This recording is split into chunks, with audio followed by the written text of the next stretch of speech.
I'm early. This is our 4th of July. Sparklers. Oh, yeah, I got the sparklers. Sparklers in the shop.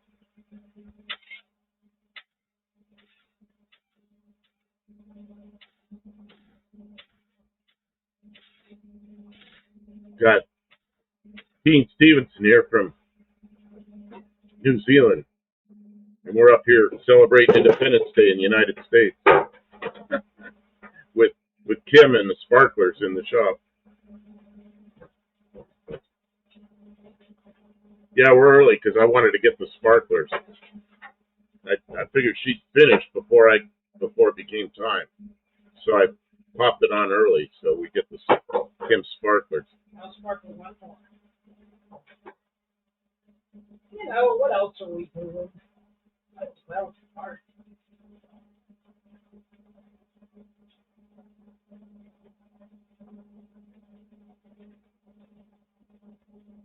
Okay, here comes another.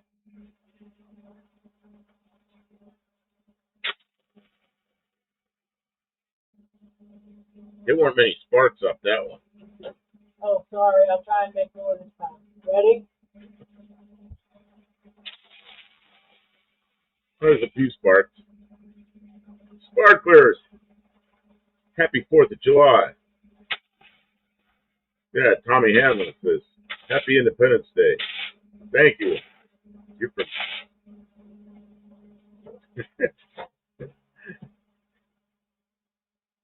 Everybody in here. Oh no, Crash Roadrunner Garage is here. I was going to say everybody's from somewhere other than the U.S. Well, let's have everybody here.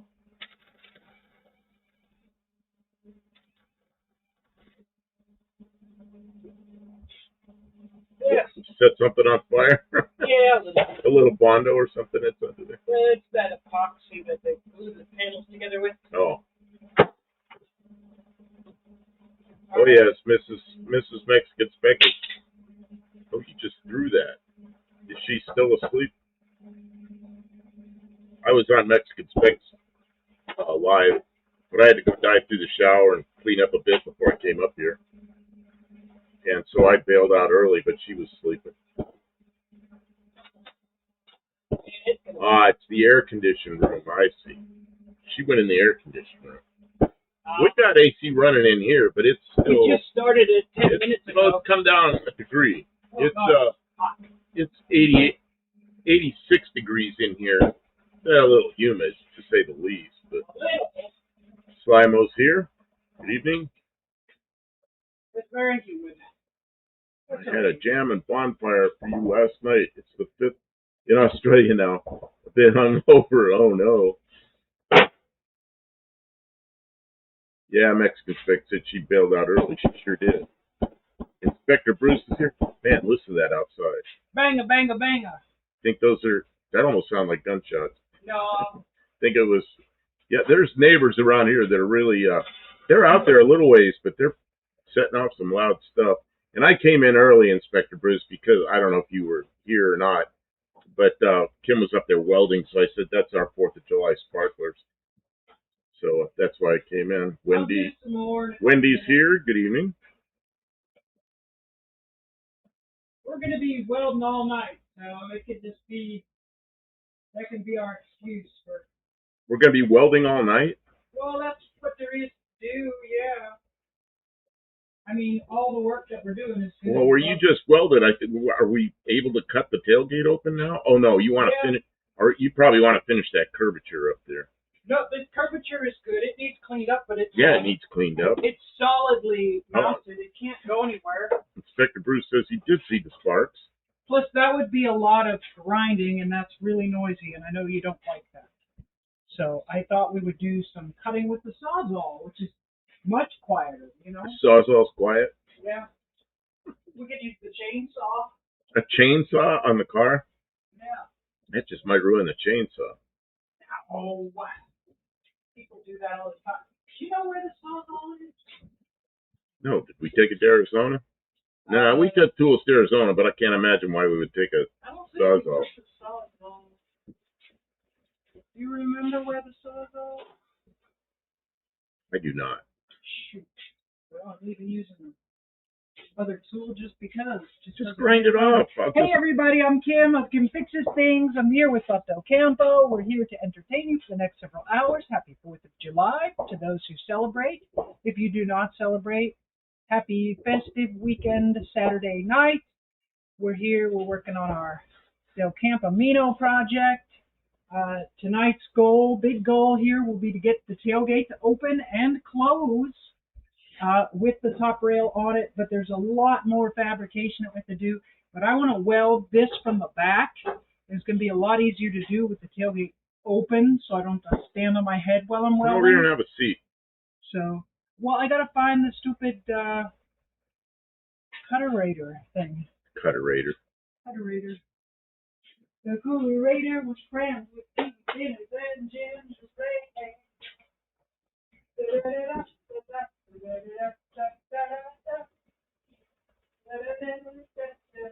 If we go back to Arizona, we'll take a different route, probably. You know what? Dallas is such a mess. I usually go right through the center of Dallas if it's the middle of the night, and I can get through there pretty quickly. If you go through there in the daytime, it's a parking lot. It's hours and hours of waiting. It's horrible. So we took the bypass, which is I-20, around the south, which at night daytime you can usually do better. Nighttime, yeah, it's usually about the same, but it's further. But I decided to do that. Kim was driving. It was nighttime. My vision was down. It was one of those nights I just can't see well. So she drove, and we got stuck in a big construction mess. Horrible mess. And we got stuck in it. Oh, I forgot the lights. There's the lights. So, knowing that through the middle of the city has construction right now, and the bypass has construction, you can't get through Dallas. That's all there is to it. Not in any normal kind of way. So we'd probably take I-40 to Flagstaff and then come downhill into Phoenix and go that way. The going uphill, going uphill to see Flagstaff's at 7,000 feet. Going uphill to Flagstaff from Phoenix is a rapid climb. It's steep. But going uphill to Flagstaff from I-40, going across New Mexico, Texas to New Mexico, is a long, slow climb. It's much easier on the car. So, okay. So that's what we're doing? Okay.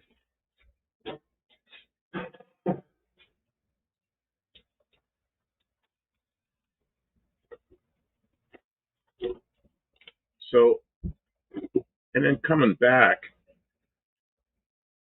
I decided, Kim wanted to go to Carlsbad Caverns, and I decided to do that.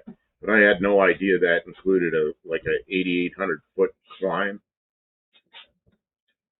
So I locked I locked the Jeep like in the synthetic fourth gear with the CVT and tried to take it easy going up through there instead of having that thing whining and trying to find a position.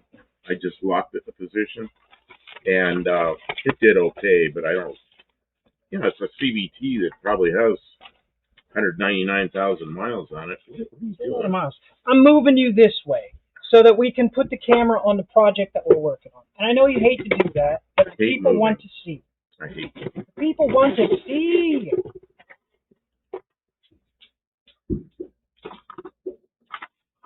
Okay. She wants me over here. Now I am blocking the project.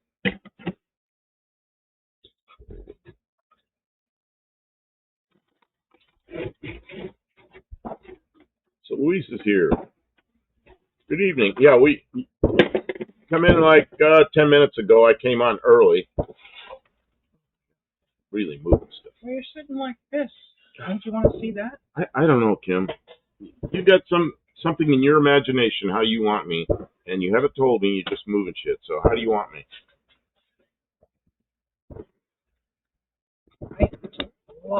You always want to. Why don't you just put it all the way down and just I'll pull my shirt up so everybody can see my fat belly. You like to point it down. I don't know why you love to point it down. Because I want them to see the car, not the ceiling. Well, you have me move this way. If I move over there, then they can see the car. I don't know what your plan is. It doesn't make sense to me.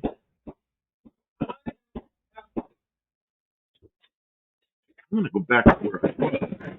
If I go back to where I was, you can see the car. So, let's see. Mexican spec says you said you take I-40. Probably if, and there's a big if. Listen to it. Can you guys hear that out there? America! That's the sound of freedom. Can everybody hear the kabooms outside? No, the noise canceling will cancel all those. Both brother dudes, no men are supposed to be mind readers. Yep, I know. Well, I moved over this way, because then you can see the car. And she's jacking it up. I don't know why. What are we doing? I'm clueless, everybody. I thought we were cutting the tailgate open, but for some reason we're jacking the car up. Oh, you're moving the car. Put more space over there so you can move around.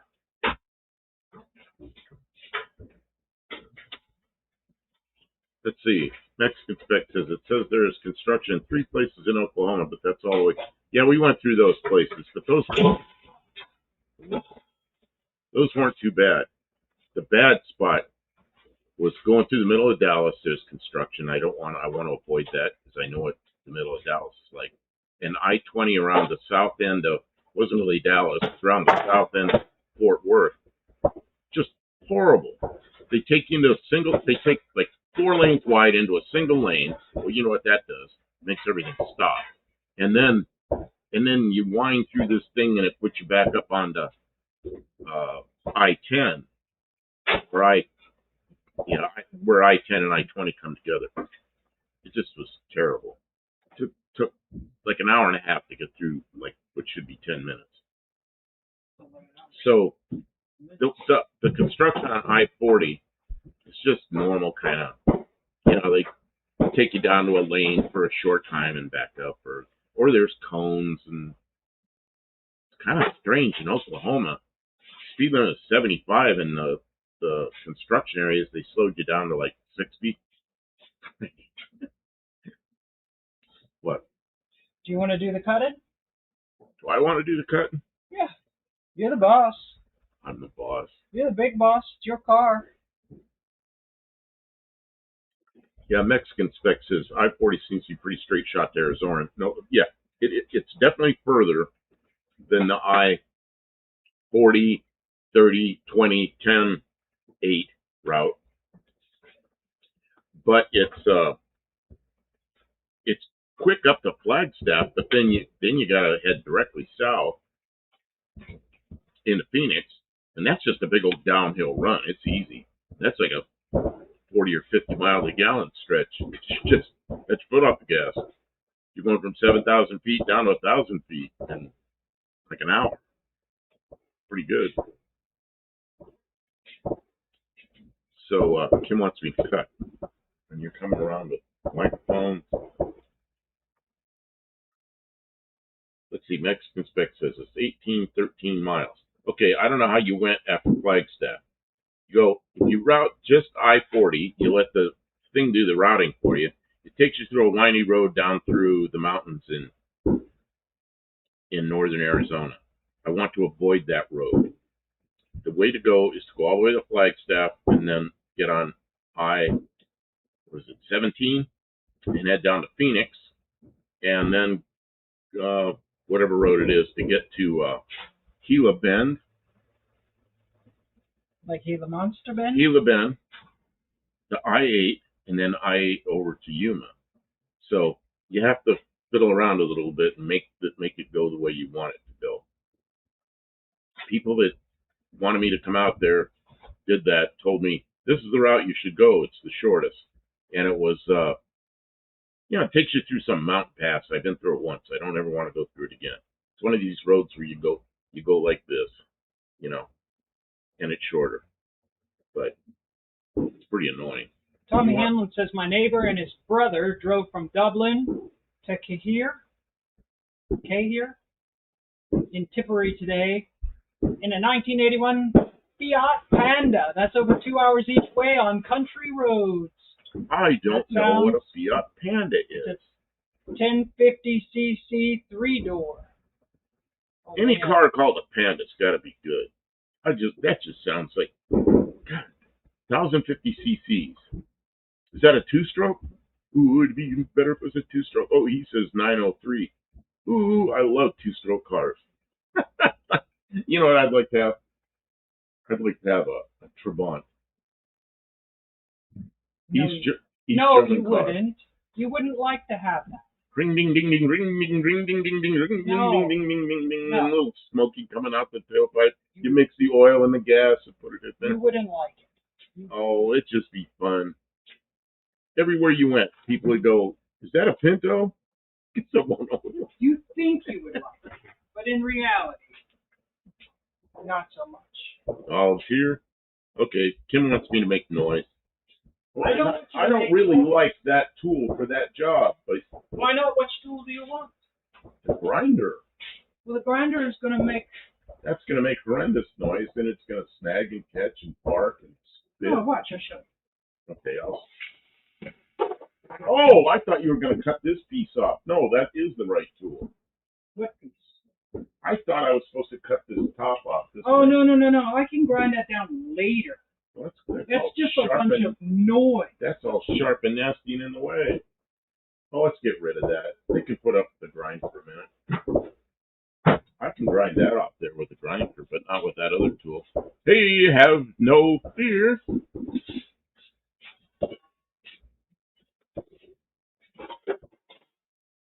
Dugster's here? Dugster. Welcome, Dugster. That's why we have no fear. Dugster's here. Dugster Wolverine Garage has entered the chat. Dugster, we're working. Happy 4th of July. I'm surprised you're home, Dugster. Did you see any fireworks? Are you setting off fireworks? They're going off all outside our garage. Oh, like the neighbors have like explosions going. And when we walked over here from the house, it was like big flashes in the sky and everything. It's pretty good. But we're not going to do that in here. In here at the beginning, I came in early because Kim was welding and I was making sparks. And I said, that's our 4th of July sparklers. Every Walmart, grocery store, or big box store parking lot has one of those giant fireworks tents here in Tennessee. So everybody's got all their dumbass fireworks, and they're making noise. Tommy says that Panda has the 4-stroke push-rod overhead valve engine. That would still probably be fun, a little tiny engine like that.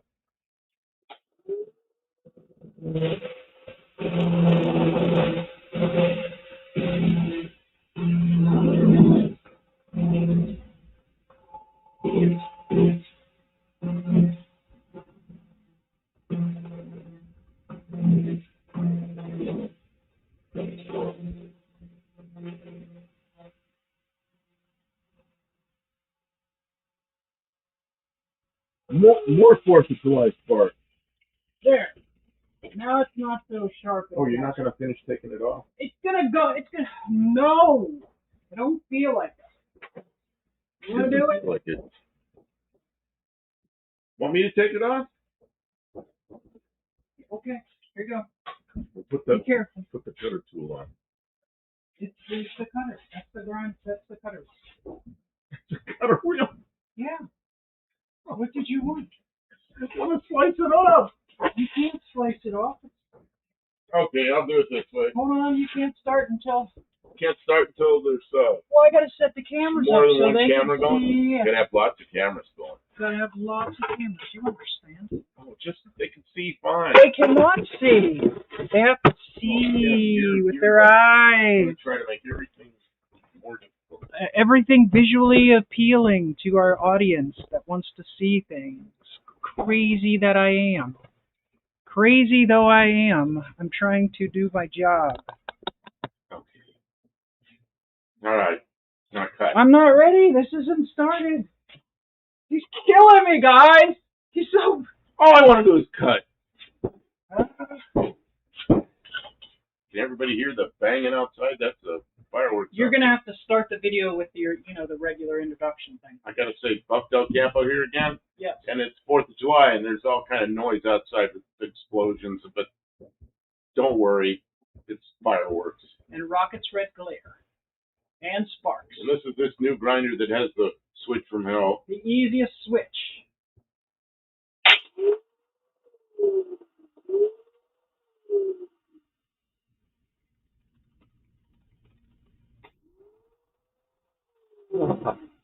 Didn't we replace the other grinder because the switch was bad? Why does it take like 5,000 pounds of thumb pressure? Yeah. Last night I could get Hold that it to on lock, hand. and I could not get it to lock tonight. You can't do that. I Okay, tried that. I gotta do it.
Oh, I didn't get it good up there. Takes 2 fingers. Well, I'm gonna have to do that with a block because this is to be nice. All right. That's the finished edge. Okay. It's all burned up. It's fine. I thought you were gonna do a nice job. You didn't let me finish. It's slow. I'm gonna have to build it back up with more welds.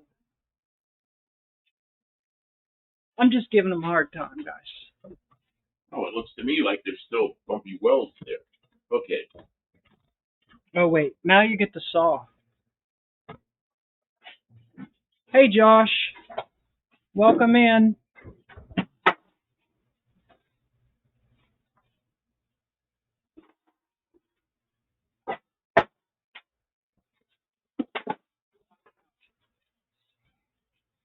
I don't want to cut.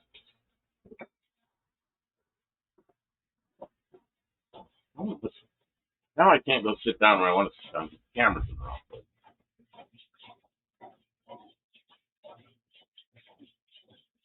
Watch this. Yeah. No, I'm blocking this.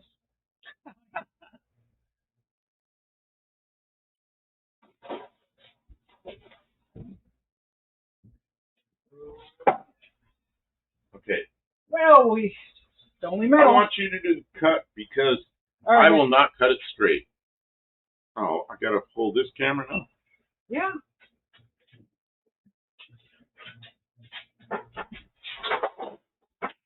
I'm still in the. I don't know where I am. I didn't plug it in. I'm sorry. Oh, what's all these blades? I unplugged the other one, but I didn't get to plugging that one in yet because you were whining about what I did. Oh, look at these nasty things you put in here. If they'll hold. They're good.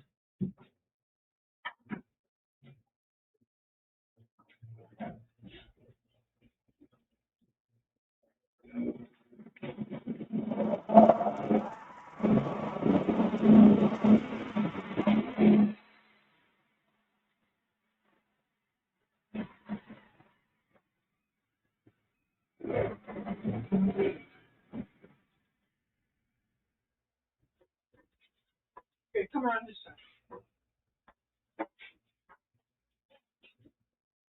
director is the person in the shot, so she got something for the stem. Yeah.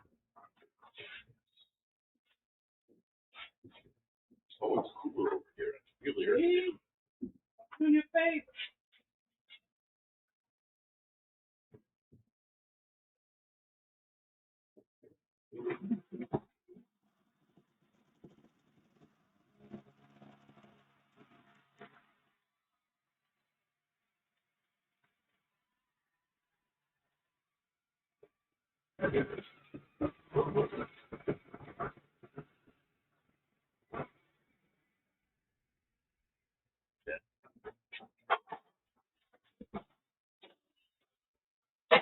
that. Oh, it's fuel line. Tailgate open. Okay, there you go. It's an opener. There you go. You can sit back down now.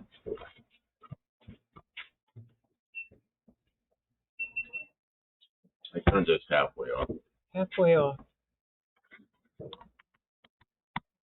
Okay, you got to sit down so I can aim for your belly.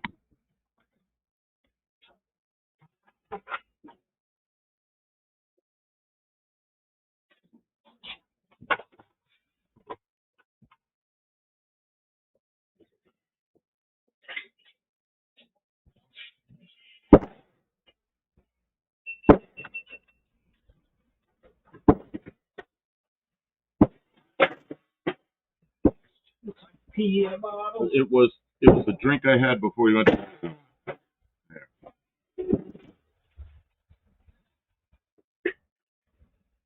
All right, done. Is that the director? That's right. The director does the cuts. Is that the director's cut? because when I use a saw like that, if I cut small stuff, it works. If I cut something long, it starts making like a banana out of it. And I don't want that to look like a banana and have to fix it afterwards. And I knew when she cut with it, it'd be straighter. It's just, you know, I used to do stuff perfect. I had to do it perfect. And it just doesn't happen anymore. I try, and I'm just not. I got one weak hand, and the other one, it's just not the way it used to be. So she's better at it than I am. Same thing with welding. Man, I just can't see as well. For me to see up close, I have to take my glasses off. Well, I don't want to do that while I'm welding. So, like Kim did the welding last night. It came out really good. Oh, which reminds me, we did a lot of video last night, and Kim edited it down today, got rid of all the stuff where the camera's pointing all over the place. And if you were a channel member, you'd already know. And yes, it's up there for members only right now. But after the live stream, I didn't have time to fix it. After the live stream, I'll go in there and look at it. Put some I don't know. I'll narrate it with something, with the description. I don't even know if it has a description. I didn't look. Yeah. So I usually do that stuff. Chris Customs is here. Welcome in. And I'll put a thumbnail. I gotta make a thumbnail for it, and then I'll put it up live for everybody. But it's like everything that went on last night. I have that trouble with circular saws. Also saber saws I'm pretty generally fine with. Yeah, I bought. It's good to have a guide with a circular saw. I bought a lot of. What are those green tools I have? I never remember the name of anything. Those green battery tools I have. Ryobis? Ryobis. I wanted a good Ryobi. They call them saber saw. The one that goes, looks like a little handheld jigsaw. Is it that one? No. It was a circular saw. And I bought a Ryobi that had a cord on it. And I cut. And it was crooked right from the beginning. And I did everything I could to make it straight. And it would still cut off from 90 degrees. And I adjusted it with a square. And it moved again. I got so mad at that thing. And then I had one that's a battery-powered one, Ryobi. And it would cut straight as it gets. So I don't even use the corded one. I don't know what happened to it. Levi's Backyard Performance is here. Probably at the bottom of a pile somewhere. How are we doing this glorious day? We're doing good. We were making sparks instead of going outside and throwing... Why aren't you at the fireworks? Instead of throwing fireworks around, we were welding and cutting, and that makes plenty of sparks. We're into stuff. We've got the rear tailgate opens again. But now we have to do the top rail all the way across. We have to do the end caps. Open it up a little bit, Kim. And see the end caps. Point to where the end caps go. Right. There'll be some end caps there. And we have to cut that lip off the inside. We've got to cut it so it goes down at an angle instead of... And we'll make a little pickup bed. The inside of the tailgate, in other words. So that's the next step with the tailgate. So that's what we're doing. You know. We're not as... Chasing away the spiders, because there's... Oh, the spiders in the water. Yeah, we were gone for a month, and the water came in, and the spiders came in. In the house, the mice came in. When you leave for a month, everything moves in. Dylan says I was doing the same as y'all. The deadline is coming up, and neither vehicle runs. I got 7 weeks, basically. Yikes. You know what? This vehicle isn't going. That was the goal, is to make this go. But it could go. We could shoot it with primer and take it. We got other stuff to do. We still got to rebuild the left front. We don't have tires for it. It's like, no, let's just take the cars we have. That's what I always say to the air shows. I go to the air show, it's like, just take what you got. Take your best stuff. I could take the Bronco too. That's not our best stuff, but I guess we could. I'll follow you. But, so, stop thinking about it. Josh Holman's here. Good American 252 y'all. Yeah. Old. Barracuda, good Ryobi. Is that possible? I mean, the battery-powered tools that we have from Ryobi have been good for us. You know, we're not doing commercial quality work. The Ryobis that have the batteries that plug in, the 18-volt, and I've never had any problem with them. I mean, they're pretty good for us. What are the yellow ones? I can't remember names of anything. Dead Cougar Garage is here. Late, but happy 4th, everyone. No, you're right on time. We're just getting things started here, honestly. We did cut open the tailgate. You missed that part. We started the stream with that. But, you know, we're going to be grinding. And John Cope's here. Hey, John. Man, John Cope, you gotta see this. But you gotta join Mexican Specs channel, because it's worth the join. Join his channel and go watch. They went to have a hot dog in Mexico. He took his wife because she wanted a hot dog, and it's a Mexican thing, not a Chicago thing, but it's similar. It's got a lot of stuff on it. Looks really good. Not the same as a Chicago hot dog, but the same kind of deal. It's a meal. I mean, I eat one Chicago hot dog, I'm pretty well full. Somebody might be able to eat 2 of them. But he got her a Mexican hot dog that was really something. Somebody's lighting off all of the listen to freedom. Be quiet. Be quiet. Oh.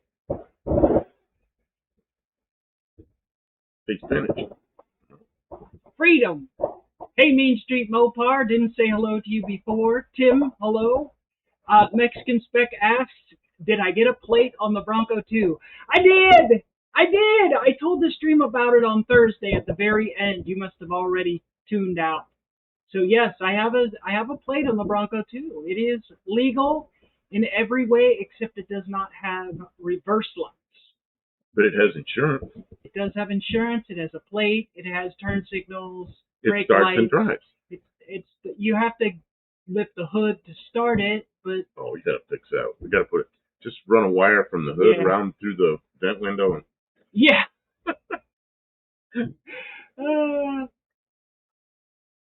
How'd it work with it? It worked.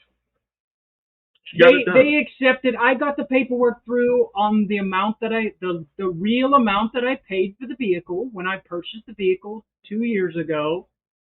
You know, and I paid the taxes on that amount, like his I had to get the paperwork signed and back from the original seller, and it just took time, and then we were out of state. So just run through the door jam. And that might I could just wire. run it through the gaping holes rusted through the firewall. You know what you do? You take a pool noodle and you slit it, and then you put it in there like a giant grommet. Yeah. And then you run all the wires through it. So that first woman was a loon? Well, no, if I didn't have that paper, you have to get a certification of gift from the seller, right? And then they will accept that. But without that, they're going to charge you taxes on J.D. Power's estimate, which was insane. Yeah, like 20 grand.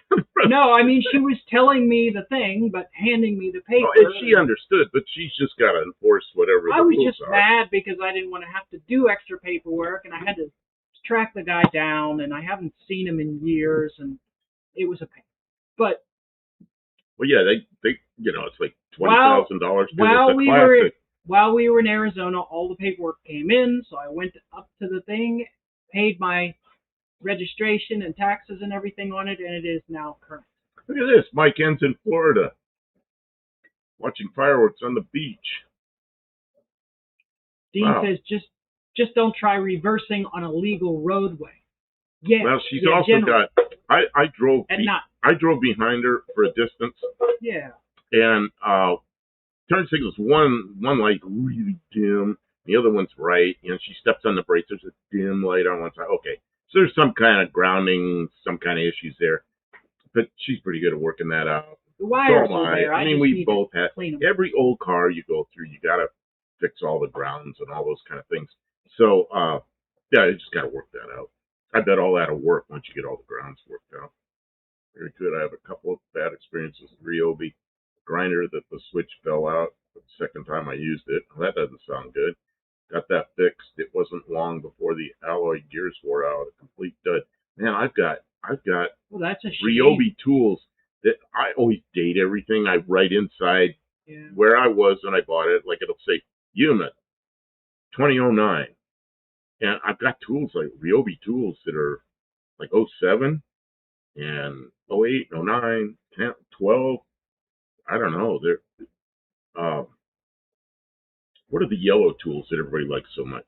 DeWalt. I used a lot of DeWalt tools with the plumbing company I was with, so I saw a lot of failures with the DeWalt. But they got dropped off second stories and frozen with dead batteries, and then they didn't revive. And in Maryland, we had a lot of Ryobi tools, and the batteries failed really early.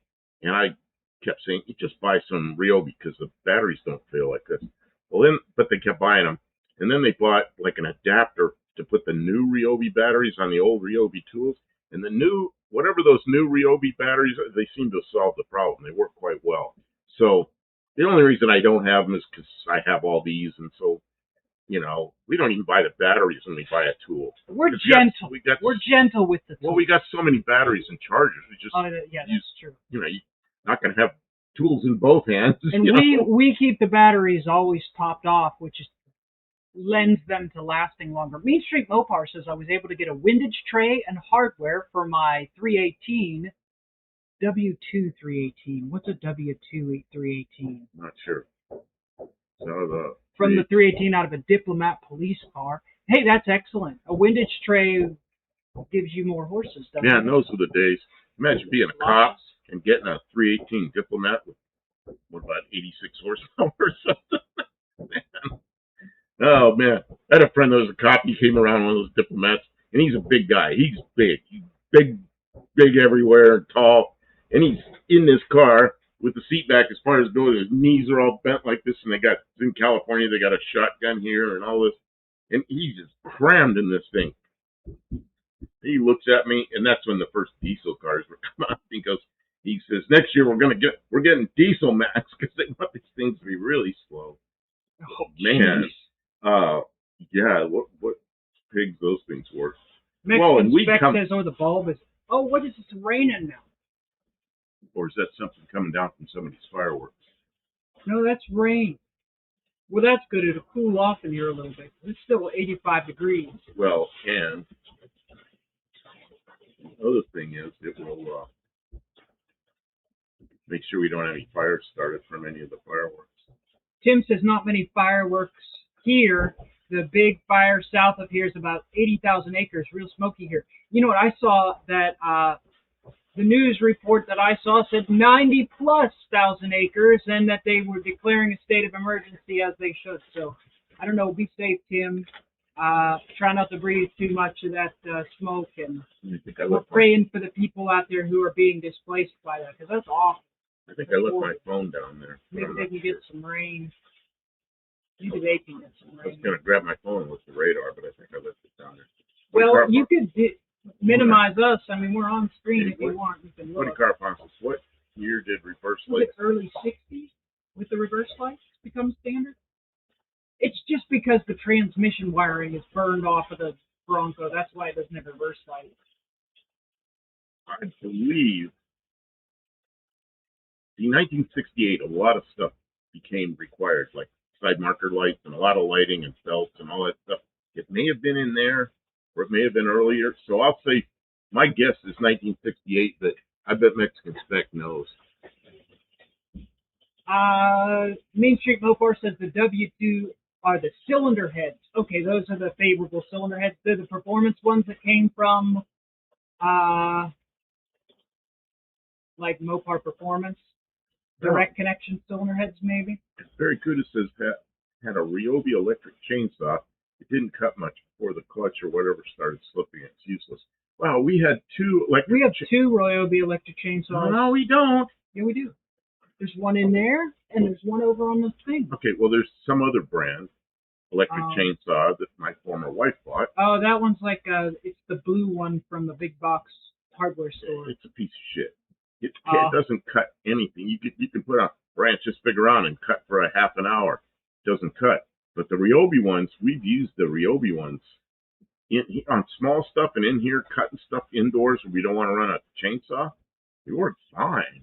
For a couple of years we've been using them in the wintertime.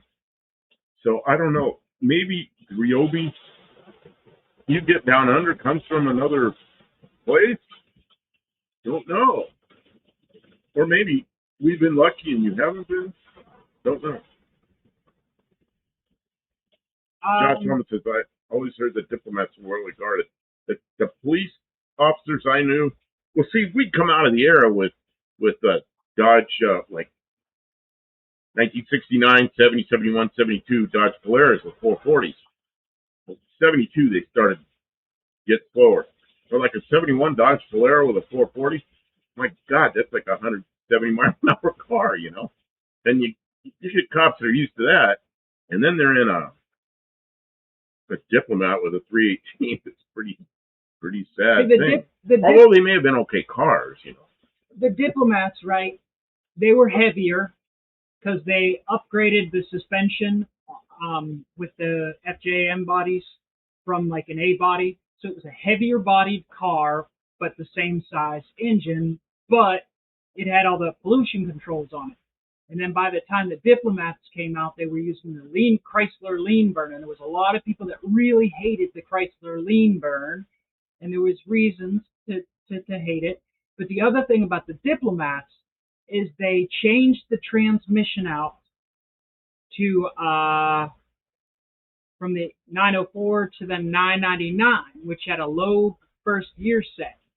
So there was a big gap in the first and second gear, and then they put like super highway gears in the rear end. It's like 3 or 254s or something like that. So they were terrible dogs off the line, super slow. Now I don't know what the police package cars had, but if you just had a stock grandma, mom and pop or Diplomat, they were just not exciting at all. But if you knew what to do, you could do a lot with them. You could swap it out for a regular electronic. You could put a 4-barrel on it and some headers on it. 360. Put a cam in it, and then put some, 373s out back, and then all of a sudden, it's a lot of fun. you know. So, but no, they were not always well regarded. Barry Kuda says, I used a Makita angle grinder for about 15 years. Remember those? They had that long, skinny battery that went up in them. That was the first uh, battery tools I used. And those things were great. I don't know. Do they still make those with that long, skinny battery? I don't know, but those were really good. But then I was working at a place that had a bunch of them. I moved to somewhere else, and I don't know all what happened, but I started buying the whatever they are, the Ryobis. And I just always buy the same ones because then the batteries are all interchangeable. I still have a couple of what are the blue ones from Lowe's? What are they called? Somebody will remember. Somebody will remember. They're blue tools, like this color blue. We have a couple of those around, but there my former wife bought. I think all the batteries are She bad. bought a drill and maybe a It was one of LED those, light yeah. or something. And There was a Sawzall with it too. so those are around here, and we keep a battery charged just for the light because the light still works. Then he says Black and Decker angle grinder for $5. Isn't that the best stuff? The stuff you buy like in a garage sale somewhere. See, I had a Makita corded angle grinder, or maybe someone I worked for had one, and I used it for a while, and they're balanced better, they're shaped a little nicer, rounder, the weighting. I mean, it's a nicer tool, a little more elegant, but it's a grinder. You're going to hack and slash with it. So, you know, the cheap Black and Decker one is clunky and loud but it does the same, you know, it's the blade that makes the most difference. So, but I mean, if all things being equal, the same price, I'd take the Makita. But if it's my money, the Black and Decker one, because I'm going to drop it and break it, you know. Dean Stevenson says in Europe, I think he's talking about the backup plates, 1968. In UK, 2017. Wow. Wait, all the way to 27. USA optional from 61. Actually, optional before that, but not mandatory till 68. Yeah, that's what I thought. 1968 was when a whole lot of stuff became mandatory in the U.S., which was shoulder belts, uh, side marker lights, I guess the backup lights. There's a whole string of things in 68 that became mandatory. Now the 56 Ford, 55 and 56 Fords had that little triangular shaped light. It was most of them above the tail light. Most of those were a little stainless thing, but a lot of them it was optional to have a backup light in there. I used to ask my father about that. Why didn't we get the backup lights? I don't need those. That car, back then, all you had to have was a rear view mirror in here. You didn't have to have them out on the doors or the fenders. Our 56 Ford did not have a mirror on the driver's side even. And my father used to look over like this or keep track in the rearview mirror. We never hit anything. But Wrench Sense is here. Welcome. We didn't have any rearview mirrors on outside until he bought a 65 Chevy. Barry Kuda had corded angle grinders. Yeah, we got the corded ones we have here that we use are Harbor Freight Specials, but they work. That one is kind of crappy. I got to get one with a paddle switch for you because he's struggling. That one takes 2 thumbs to get it. I can turn it on, but I got to hold it. There's a little lock position, you know, and I can't get it. And it's so tough to push. 2 thumbs to push it into the lock position. He's struggling. And then you just bump it. You bump that switch anywhere, it comes out of the lock position. So I kind of like it. It's not Ryobi. I think that's Nintendo. Now you're playing with power. Dean Stevenson says the diplomats ended up with something like 226s or 246s. I don't know. Somebody could look it up. It was horrific. The gearing was just like it was like starting on a mountain trying to. Well, like I say, and most of the cops were used to 440 full-size cars before they lowered the compression and messed up the cam timing and everything. Those things were fast. And I think the bodies were like 400 pounds heavier than an A body, maybe more. I remember being in a 75 Dodge Monaco with a 440 in it, and that thing that was the first year with the catalytic converters, and everything was bogged down in that car. And the most we could get out of that thing was 108 miles an hour. And this is a police car trying to catch somebody, and all we could go was 108 miles an hour. I mean, that was it. Wide open. In a police car, though, you should be able to go. Yeah, but 2 years before that with a 440, it was like you go fast. You couldn't go as fast as the car would go because it scare the crap out of you. You know, so. Mark Sauvé is here. Welcome in. He says, Happy 4th of July to all my American friends. Glad to have you, Mark. You know, it just started storming a little bit, but there was lots and lots of fireworks before that. But, everybody went inside. Well, the thing about that is if it rains out the fireworks tomorrow, and then the next day, there'll be tons of fireworks to make up for it. So. And Luisa's 72 Dodge Polara. So it's a Polara. And Polara. I had one of those. Mine had a 360 in it. 360? I got it for $200 when it was just a few years old because the timing chain had, something came undone. Valves crashed into the pistons, and I got it for cheap. So I took the engine apart, fixed it, put heads on it, whatever, put it all back together. What a nice car that was. And I should have, like everything, I should have kept it. I always say that about every car. You do say that about every car. If you still had it now, can you imagine how the crap it would be? Yeah, I don't know. Yeah, it'd probably be worn out. Nothing lasts forever. It'd be worn out. Somebody else got a lot of enjoyment out of it. Can't keep them all. Well, I sold it to a friend, and he sold it to, like, his nephew or something. Yeah. And it was that kind of a medium green metallic, like a lot of Chrysler products were. Yeah, I know the one. And his nephew put an aftermarket sunroof in it that looked like crap and painted it purple, bright, like a candy purple. Just looked horrible. It's like, then you open the doors and the green door jambs and everything. It's like, why? Oh, you took it off. I didn't know you were going to do that. You took it off. That's what we were planning. Now we got to clean up the hinges. So what's your plan now? Oh, the end caps. Well, before we do the end caps, we've got to do the whatever you call the bedboard, the inside panel. Yeah. And that's going to require some cutting to make a straight. So what are you going to do? Do that in segments? You think we can do that in segments? That's going to be a lot of cutting and welding. Yeah. Oh, I don't know. I don't think it's a job for a live, but I don't know, maybe. That would be, that's going to be nothing but noise and sparks.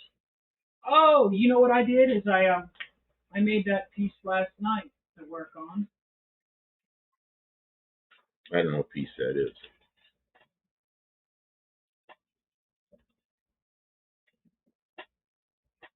Island punch to fix my water. Difficult. I'm just being difficult.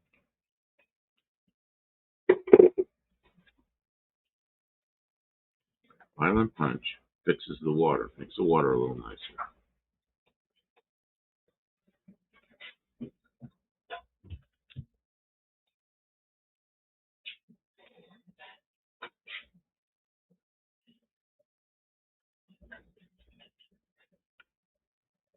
Makes this colored water.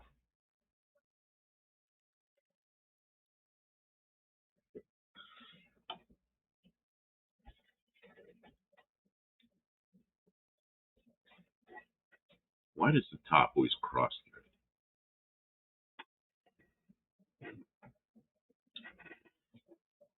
What you doing, thinking? Okay, I'm going to get up. Oh, that's really closer than I thought it was. Where you going? Not very far.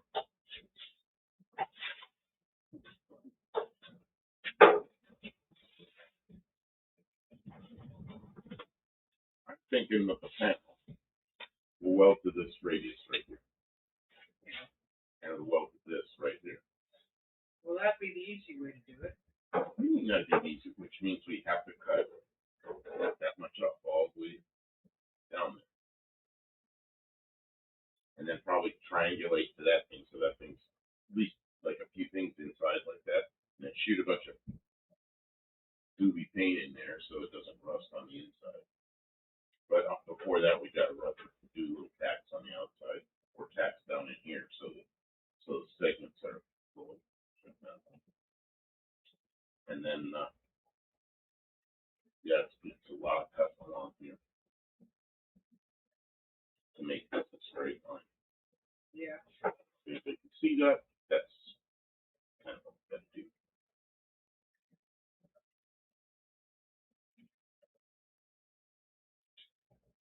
And then we got to find a piece of metal. Maybe two, because this curves a little, or it's got a V in it.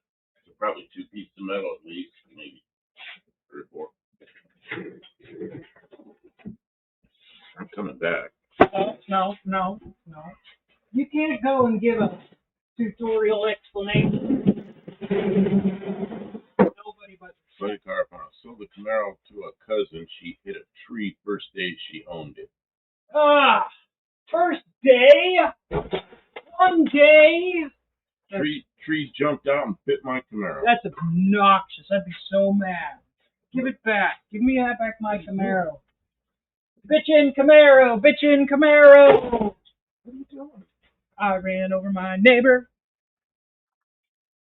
I'm just sitting in my chair. No, you got to make the explanation again.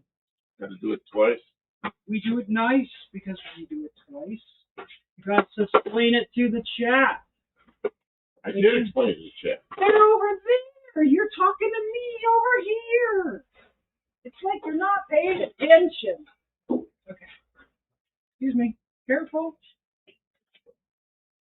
Okay, I gotta go around and turn the. Don't start talking. One of these days, I'm gonna make a YouTuber out of him. One of these days. I'm still in the mode of working to get the job done. She's like in the mode of working to make video, and I guess you can do both. Bad Chad does both. He is the master of it. He gets stuff done, and they make a video. And they make a video.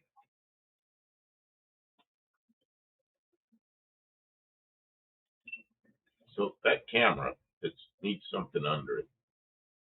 Just brace that tube right there. Can you put something under the back of it so it faces down a little bit without bending the shit out of the camera? Oh, like a piece of shim stock. Okay, Yeah, hold a on. piece of shim stock. All right. Then it'll show what we're really doing. Well, then we're just looking straight at your belly.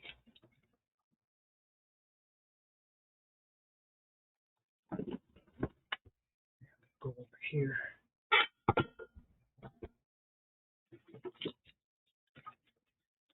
Well, the table's curved enough it almost does it without shim stock. Okay. Sort of works. Okay. So now, do we have sound from Your microphone. microphone? Yeah. Okay, so this tube right here is the top of the gate, top of the tailgate, and this radius here is where I think the inside, I guess would be called the inside of the tailgate, or the top of the tailgate when it's open, where it needs to be. So it needs to be a straight shot from this radius to this square tube. But we have this thing in the way, so that's where it needs to go. So we've got to cut enough of this off so there's a straight line between here and the square tube. And then we can put a piece of flat stock in there, or several pieces, because this thing curves. There'll probably be several pieces in there, and make a top to the tailgate. So when it's open, there's a top. It isn't just this opening, this mess. Does that make sense? Maybe it makes sense. I think it does. Yeah. Okay, so we're doing a live stream right now. I'm telling the people on this camera. It's doing a live stream right now. So if we lop this off here, all they're going to hear on the live stream is grinding and sparks, and I'll look up there and everybody will be gone. So I don't know if we should cut that much. But you might want to cut like a section. At least we can figure out what size that needs to be. Maybe you want to do that. Maybe not. I don't know. that sounds like a good idea. Yeah. So cut like a 3 or 4 inch section out of there. That's Yeah. And then as you go from outboard like this, it gets longer. The distance from here to here is longer than it is from here to here. So it's not going to be a rectangular piece. It's going to be a trapezoid. Darn it. I don't think you can say trapezoid on the I can't internet. say trapezoid on there. What is No. that? That's like a dirty word. That's a slur. That's a slur. All right. Now shut it down. Okay. I allow you to sit back down. I can't. There's like 1,000 pounds of crap in the way. No, it's okay. I allow you. Okay, so we got to move this stuff. Let me set this this thing down, and I will pick this thing up. Hold on. I'll get it. I gotta get this. Getting heavy. Ooh, and then I got to put some things on here that'll for the chains and the locks. Yeah. Because I'm gonna do it like a tailgate, like I own like a '53 Chevy pickup. Oh yeah. Instead of like a new one that has new ones. What do they have? You push a button on a key fob from a mile away and it opens. That is how it works. Yeah. Got to be at least a mile away. Here's the pants. I'm wearing pants. She's wearing pants.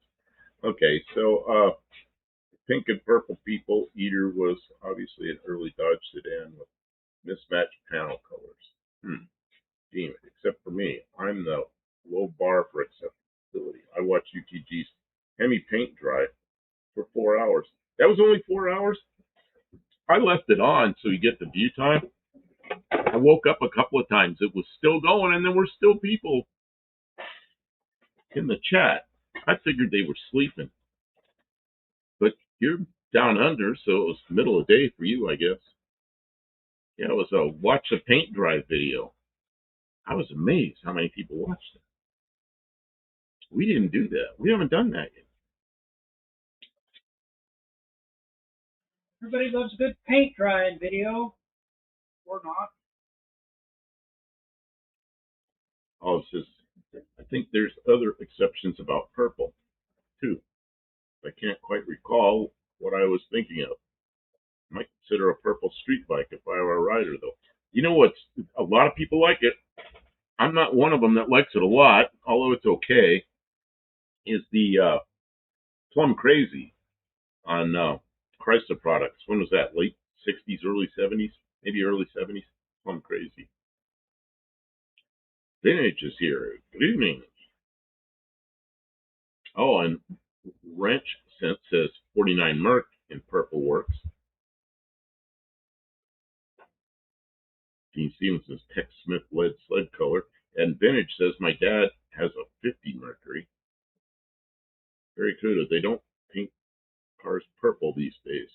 It's all white and charcoal. You know, I am sick of the white, charcoal, and tan, and yeah, light gray, silver.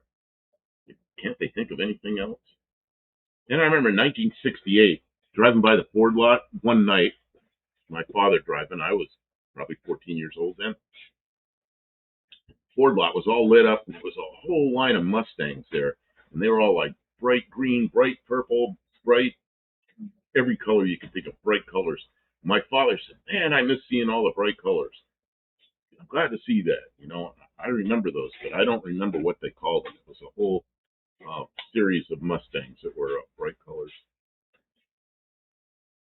Vintage says, "Hey folks, we've got a good storm coming. I think we're getting what's called a derecho. See if they classify it as that. Derecho. What's that mean? Left? The izquierda a la derecha. I don't remember which is which. Mexican Spec will probably get me straightened out on that.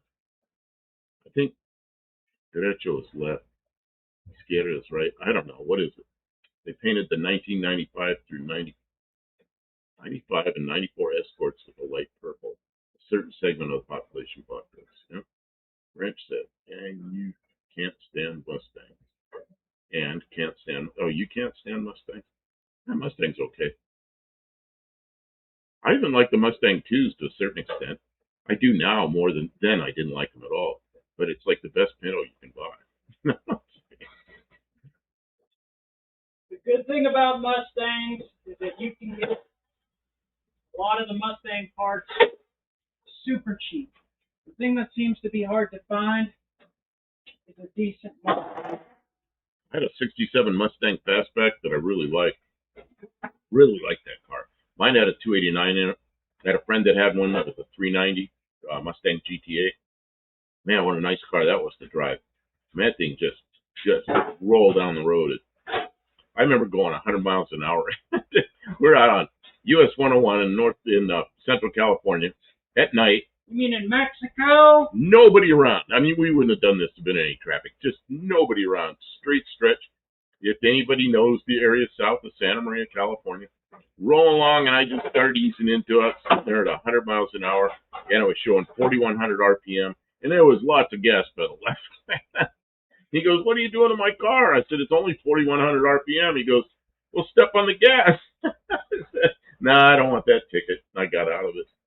But what I don't like about those cars, you hit anything. I mean, that structure in the front is garbage. A lot of those cars end up split in half. The whole front end broke off and things. They're really not a strong car. I don't think collision testing was the big concern with those. Mexican spec says left. Another comment about Valiant for sale. Okay. Derecho, high speed straight ones at least 75 miles an hour. Echo, and it must last at least 250 miles. Why do they call it derecho? Okay. Actually, I've seen some new cars that are beautiful candy looking red. Yeah, I have too. Where were we? We were somewhere, and I told some woman that was the. Oh, maybe I was. Oh, it was like tomato red, wasn't it? Oh, it was bright though. Bright, like a candy color, and it was a Toyota. Super bright. And I asked her what year it was, and she said it was a. It was like new. It was a 24, and I wanted to remember that because I like the color so much. And then Mexican spec puts up something to an all par forum about a 74 Valiant. Olive says there were a lot of those purple and frosted mint green cars on the lots for years because they weren't in style anymore by the time they came out. And, can I cut this? Oh, Valiant Adventure. I get Valiant and Vintage Adventure mixed up. Valiant Adventure, I'll check it out. Valiant Adventure is Shelby. I remember her name. No, it took thousands of sea snails to make 1 ounce of purple dye for Roman emperor's robes. Okay, I'm gonna take a break here while she cuts because you won't be able to hear me. Okay, right. And then I'm gonna have to shield myself. Okay, make sure you read the comments. Okay.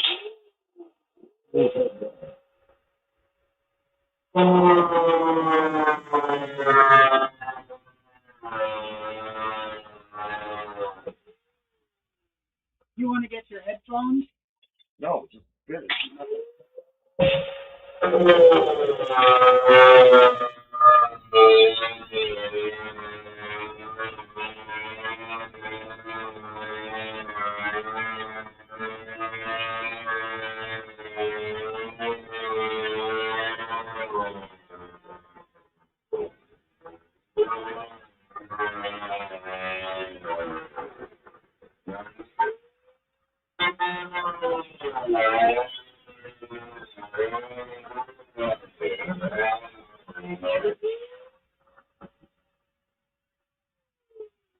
Oh, I said 3 or 4 inches. That's a foot. But that's good. That's going to be hot. No. Be hot if it isn't a 10 touched. That'll start a fire over there. That was our 4th of July sparks. Well, there. Right. Who is this? Brazen Basil.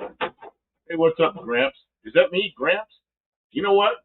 I'm not a great Gramps yet, but all my grandchildren are adults. I can't believe it. I got grandchildren that are like 20 and 25. Who calls it Gramps?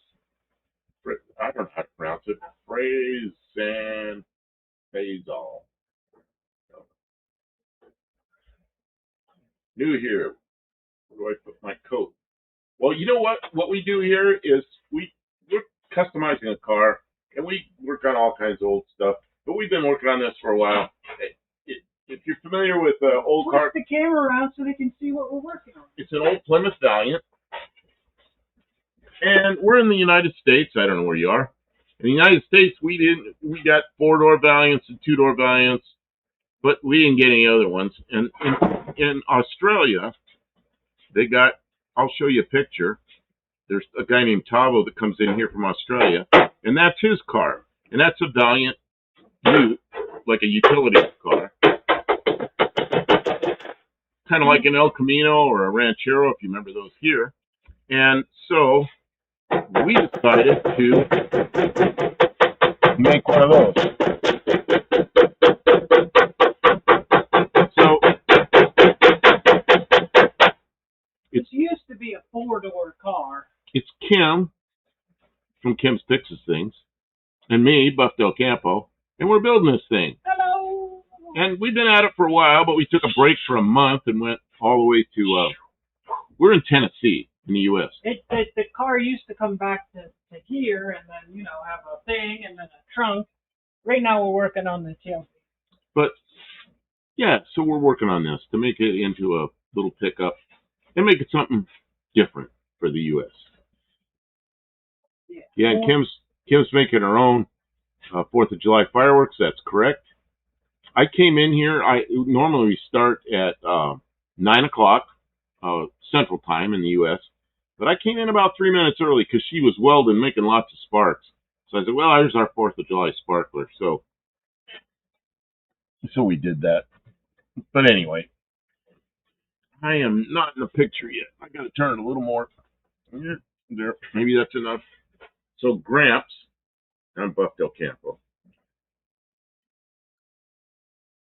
Valiant Adventure, Wolf Wine had air. This Oklahoma heat will cook you. Hey, a mouse just ran across over there. They do that. Okay, I'm making more noise.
I was getting sparked on, so I left.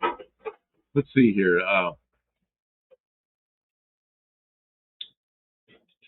Where am I?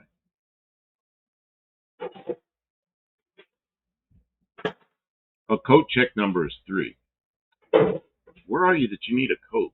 See, the people down under, we got a lot of people in here from New Zealand and Australia, and it's probably pretty cold in New Zealand by now. Middle of winter there. You know, and here, it is summer. It's like and eventually. You know anybody that says they want one like yours, please refer them to this one. It's really a nice car for the money. And she says she paid $5,500 for hers. Tommy Hanlon says we need a cat. Yeah, the thing is, cats are just as messy as mice. I had a cat, outdoor cat. Loved that cat.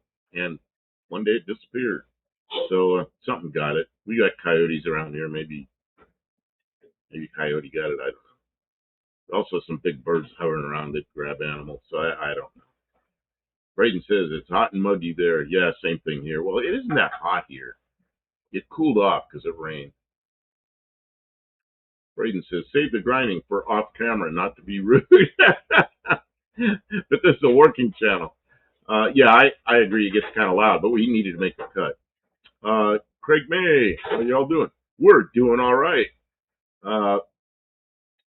Braden says, can you see fireworks from where you are, Buffer? And like, you know what? You want us to be quiet and not make sparks, and then you ask for fireworks. What's wrong with you? There were fireworks all around here, explosions and everything, and then it started to rain, and the fireworks instantly stopped. I think everybody went inside. So we were making sparks in here with the welder and with the grinder. Yeah, I don't know how to pronounce your name. Faisal. What does that mean? Is it a manual? No, it is a 904 automatic. Has a slant 6. We got this thing. It's a 4-door, no engine in it, no interior. Maybe it had some old rotten interior in it. We got a different interior in it now. Got some good seats in it. And we built a slant 6, put the slant 6 in it. We were lucky. The automatic is really a good automatic. Works well. The front end need to be rebuilt. We got the right side done. We haven't done the left side yet, but we will. We got all the pieces and parts. And we've been through all the brakes. Oh yeah, we've been through all the brakes, so it's it'll be a decent car when we're finished. Cooling system works good. Oh yeah, I put a new radiator in it. Yep. New old stock radiator. And what's this it doesn't even have 50 miles on the rebuild on the motor, and it runs 50 miles. Really good. Yeah, I bet it has 10 miles on the motor. Yeah, we backed it in and out of the garage more than miles than we've taken it down the road.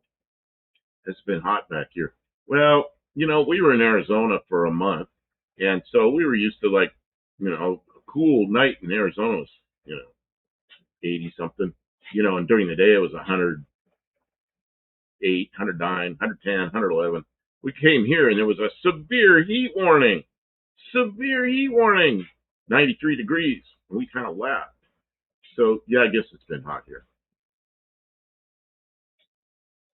Severely hot. Lots of heat. Oh, maybe this is something up here I missed. Yeah, good deal then. You have to go to Interested to get it. Maybe it's cheaper. For the smells here, Yeah, it's another thing. You get a Mexican car from Mexican spec, and it's likely not to have any big rust holes and, bolts that you can't get undone because they're rusted solid and all those kind of things. It's pretty decent stuff. And, a Mexican spec will usually take care of the things it needs because he's got to drive it to the border or drive it to the port. And so it's got to have good tires on it, and the brakes have to work and all those things because he usually puts. And he has people down there that can do. In Mexico, they got all the little shops like they used to have in the U.S. All the craftsmen that are still around. So it's pretty good. I don't know. Mexican spec says no, it's not. Basil. I don't know what that's about. Very good at Craig May. What? Faith says I got to watch the fireworks from my balcony tonight. Oh, I didn't know he had a balcony. Isn't Faisal torque converter automatic? I assume. Yeah. Oh, it's got a torque converter. Yeah, it's a 904, which is a smaller of the Chrysler automatic spec. Then it's 904 and a 727. 904 will take up to about 500 horsepower if you build it right. I mean, maybe 400. I don't know. But more than the slant 6, maybe. But this slant 6 will never overpower that 904. Braden says, I love Raising Cane's. building one right now open. Okay. Good car panel. Shock towers made plug changes on Mustang of 390s. A nightmare. Yep.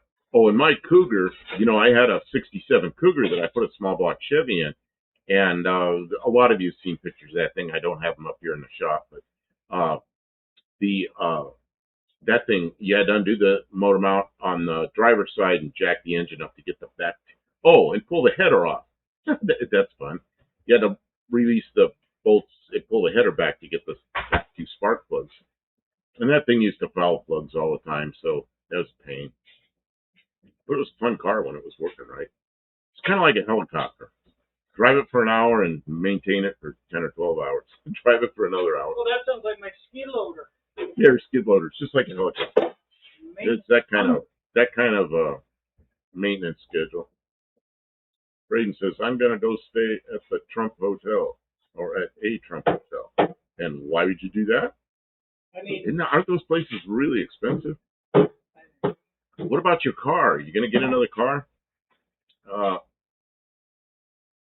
Braden says, what not add?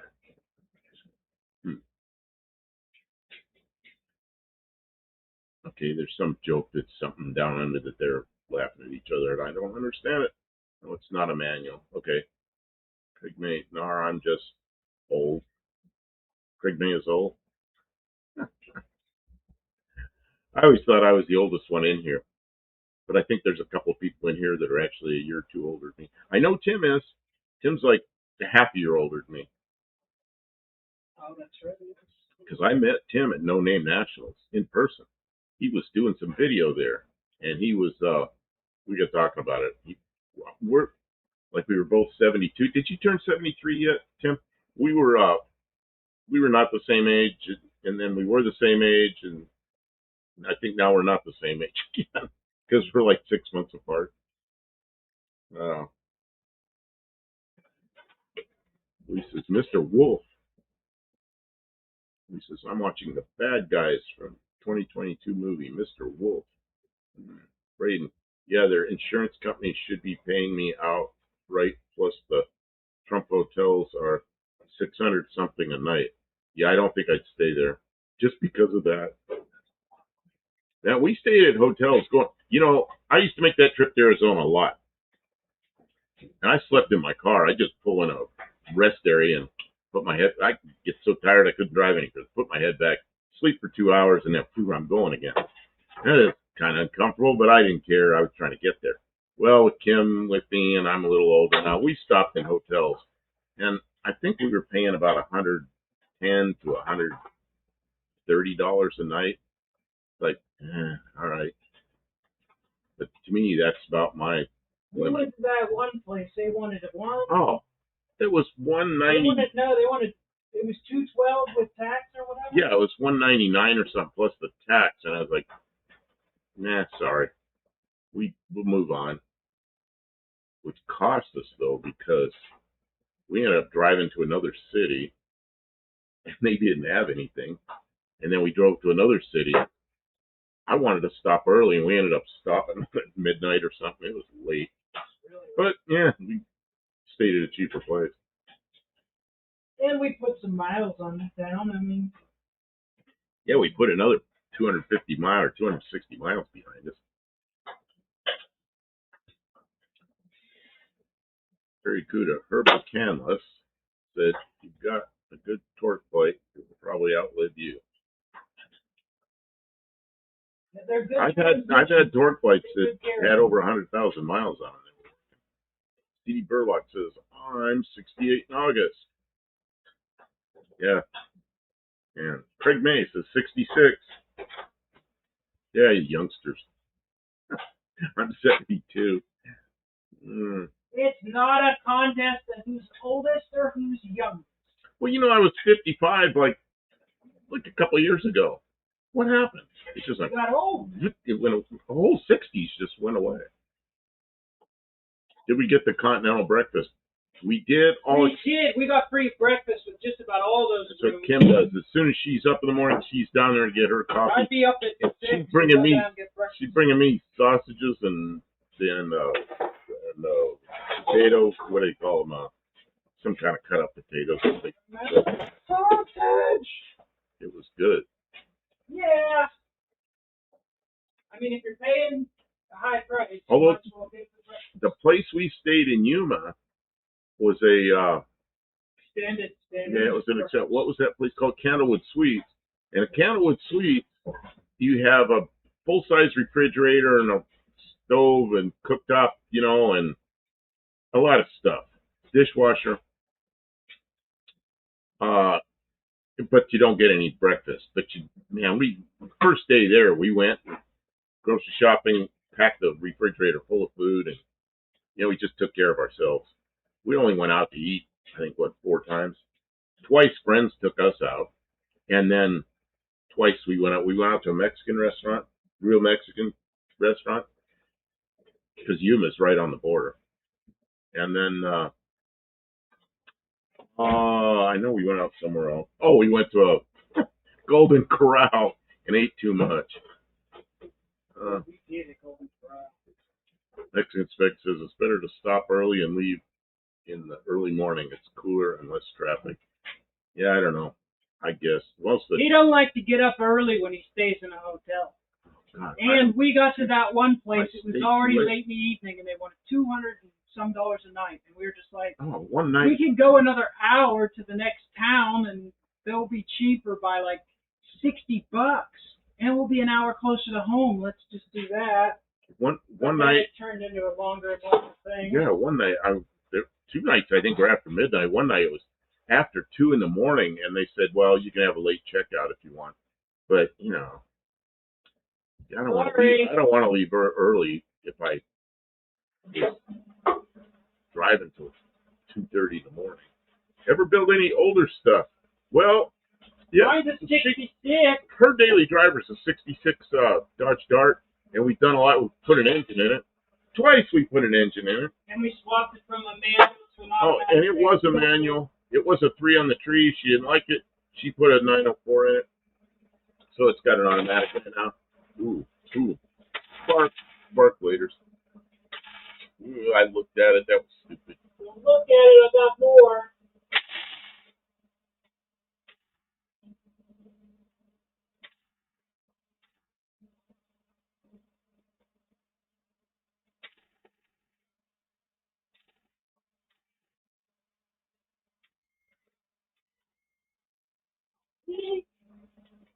Brady says he's 99.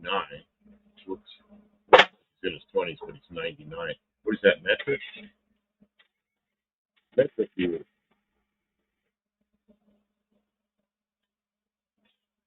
Don't look.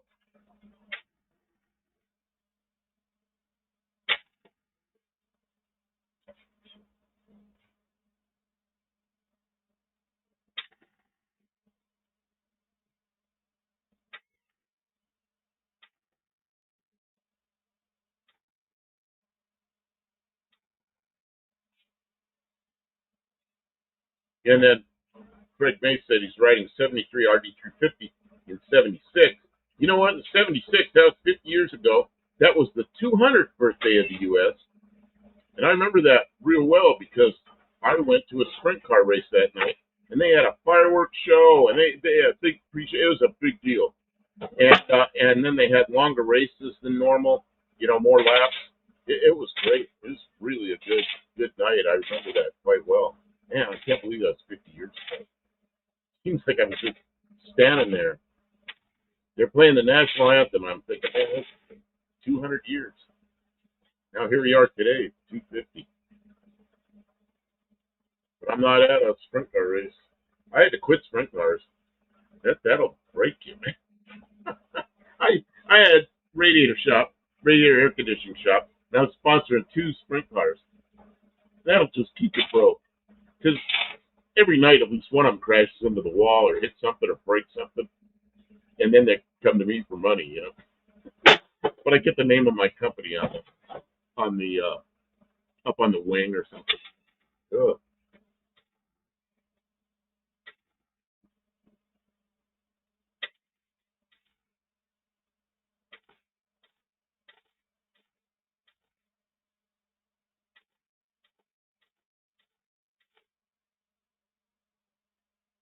Wrench that hot rod.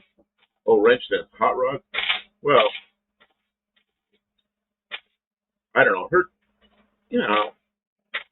We don't need to go fast anymore. We need to get places. So the slant sixes work all right, but she built what's that thing, 85? It's an 85 Ford Bronco 2, the little one. Put an engine in it. It did a lot more. That's all in our videos. So I wouldn't call it a hot rod, but it's a. I mean, yeah, they're hot rods. They're not restorations. They're not restorations, no. But she got that thing good enough that it has got license plates on it and got insurance on it. Made it a driver. Still got some issues, but it's legal. Faith says, me and the cat took some pictures from tonight. I will send you the pictures of me and my cat. Okay, and on Tuesday nights when we do the picture show, I'll show the pictures. They'll be sitting there waiting. Very good. I was riding a 74-ish Honda SL 125 in 79. And I know exactly what that looks like. Braden says, do you have a local dirt track in Clarksville? Yes. I've never been there. I've been by it, heard the cars running. I kind of resist it because I know what'll happen. You know, some people have drug addictions. I have a sprint car addiction. I cannot go to sprint car races. I'll get too involved in it, and I'll spend every last cent I have. Burlock says, my friend had a pilot, in her year, had 3 transmission options. One was manual, the other was regular. That sounds like 2 options. Yeah, on the pilot. But Carvana, I remember sleeving 76 quarters with the drummer on it. Oh yeah, 1976. There's a lot of. It was a big deal, a lot bigger deal than it seems like it is this year. I remember cars that were painted red, white, and blue, and special edition 1976 200th anniversary cars and things. Yeah, it's kind of interesting. Craig May, 79. I sold my 5004 for my first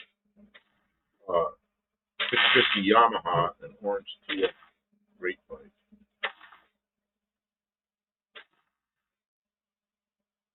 Braden says Jesse Love and Chase Elliott are battling it out. But first, we're going to have a 3-way battle with Chase Elliott, Jesse Love, and Gray.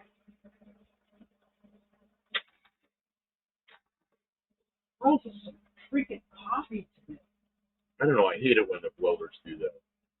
Did that ground come loose again? No, I'm sure it's good. Made it tight. Look inside the welder and see if the spool is stretched real tight, like it's like something in there is. You don't want it to turn into a bird's nest in there, but you don't want it real tight either. How does it look?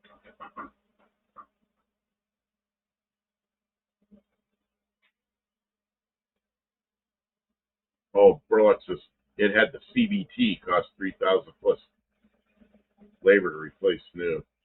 Yeah, we've got the CVT in the Jeep. It's working good. I just got all the parts in.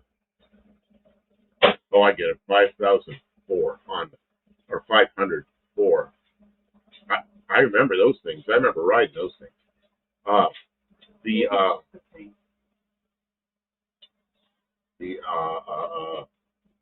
CVT, I bought the kit that we're gonna. It has a couple of filters.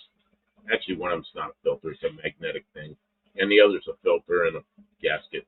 We're gonna do the service on that and change the oil. It's due, so everything's due on the Jeep right there. Get it done, and then early hot rods like Model A. No, we've never done anything like that. I told Kim, almost everything you're working on was made before you were born. And I'm older than Kim. And then I said, you know what? Everything I've ever worked on was after I was born, but not much. Because all the old cars are built at the same time. I was born in '54, and the oldest car I really did anything with was a '55 Ford, and '56 Fords, and lots of '57 Fords. I had a '54 King Midget. That's not much of a car. It's a one-cylinder thing. It's a fun car, but that was the same year I was born. But I've never had anything older than that. I'd like to have a '53 Ford. I like the looks of them. I wouldn't mind having a '49 Ford, but I think you're talking about older stuff. Yeah, Model A's. And you can have a lot of money in that. 1980, I still had the SL and bought a '78 GT 500. That's very good. Man, I remember a friend of mine had a Honda 500 4-cylinder. I remember riding that thing around. He goes, here, take it for a ride. Man, my problem with motorcycles is I'll be like in a 35 speed limit zone, and I'll look down, I'm going like 80. You know, it's like, ooh. You would not be riding. I shouldn't be doing this, you know. You couldn't do that anymore. I can't do that anymore. No, that's why I kind of stayed off bikes. And that's one of the reasons I got my pilot's license. Because I go up and do aerobatics in an airplane, I was allowed to scare the shit out of myself. And I did, more than once.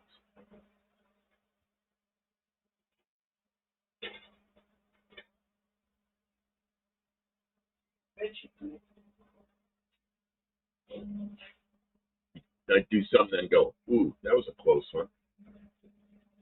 And I had too many friends that had close ones. I had a lot of friends that didn't make it. I had 22 friends been killed in airplane accidents. It's like, I should probably stop this too, and I did. When's the last time you flew an airplane? The last time I flew an airplane was in 2010. I did a friend of mine built a Titan Tornado, which is an airplane that I had a lot to do with the design and everything. So it was he built one, and he wanted me to flight test, and I went up and looked it over, and I wanted him to fix a couple of things. That the brakes didn't work right. So he fixed them. I went up there the next week, and I took it I taxied around, made sure everything was good on it.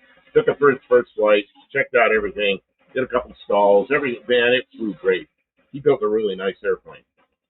Wing was perfect on it, stall straight ahead. Really nice. Came in, landed it. Told him, take it for a ride. He goes, no, I'm afraid. I go, this guy, he's older than me. He's been flying airplanes longer than I've been alive. I go, just take it for a ride. And it was about 2 weeks later he took it for a ride. But he flew it around for years. But he got pretty old. I think he's over 90 now, but he sold it to somebody else. John Wilburn's here. Good evening. John Wilburn, we did fireworks in here with the welder and the grinder rather than outside. But outside, before it started raining, there were lots of fireworks outside. So we got to see some of them, heard a lot of them. Braden, what did we all shoot off for fireworks? Oh, welders and grinders. Grinding and a welding and a grinding. Buddy Carpano says, Buff needs a 32 3-window coupe. Man, would that be fun. But that'd be a heck of a project. You know, we've got the Studebaker up there. We've got the rest of that car. It's just a part. That Studebaker's a 61, but that's not really an old car. We've got what is that thing you got, a Spitfire? Yeah. We've got a Spitfire that was made out of Bondo. So somebody did that. So we took the Bondo body off, and the frame was not straight, so we straightened the frame. But before we ever did any of that, we got the motor running. Oh, and she got the engine running. But it's a little 4-cylinder pushrod engine. So I built a lot of airplanes, and I worked with aluminum a lot. And I got rolls and rolls of aluminum around here. So our plan is to take that frame and build an aluminum body on it. So that's... And we were going to do that this past winter, but instead we started this thing. Because you can't do them all. You got to pick one. Do it. Tim says, Buff was born in 54. He's old, LOL. Hey, weren't you born in 53? Or maybe you were born... No, I think you were born in 53. I think Tim was born in 53. He's old. Because he's like just a few months older than me. Yeah. I was born in February of 54, so he's probably 53. Wrench sense. I built custom early on. It's fun, but huge learning curve. Yeah, do you watch, what's the guy that does that? He hammers, well, just does all that perfect work. Carter's. Auto restyling. He's a Restyling. Canadian guy, Kyle. He's super cool. I love his channel. Do you watch him? If you don't, find him, watch him. You probably like him. Tell him Kim sent you. He's meticulous. He'll take a fender that's just anybody else just throw it in a garbage can, and he'll bang on it, explain what he's doing, and tap on, do this and that. And pretty soon he's got a fender. He's got one of those special splanishing hammers. The guy's good. He's much younger than I am. I don't have the patience. I don't know how he has the patience to work. It's crazy how long he spends. I wish I kept it. Would love to have it now. Yeah, like everything. Craig May, we had a 78-year-old crashed his home-built Spitfire in Perth this week. Oh, no. Oh, no. And he says, rest in peace. Oh, no. Well, when we build this aluminum car, it's not going to drive around. We'll drive it around here a little bit, just like up and down our little access road. We'll put it on the trailer, and we'll take it to car shows and stuff, if it turns out good. But I'm not going to drive a lightweight aluminum car on the street. There's too many big trucks. Too many big trucks on the street. I just have to do quick.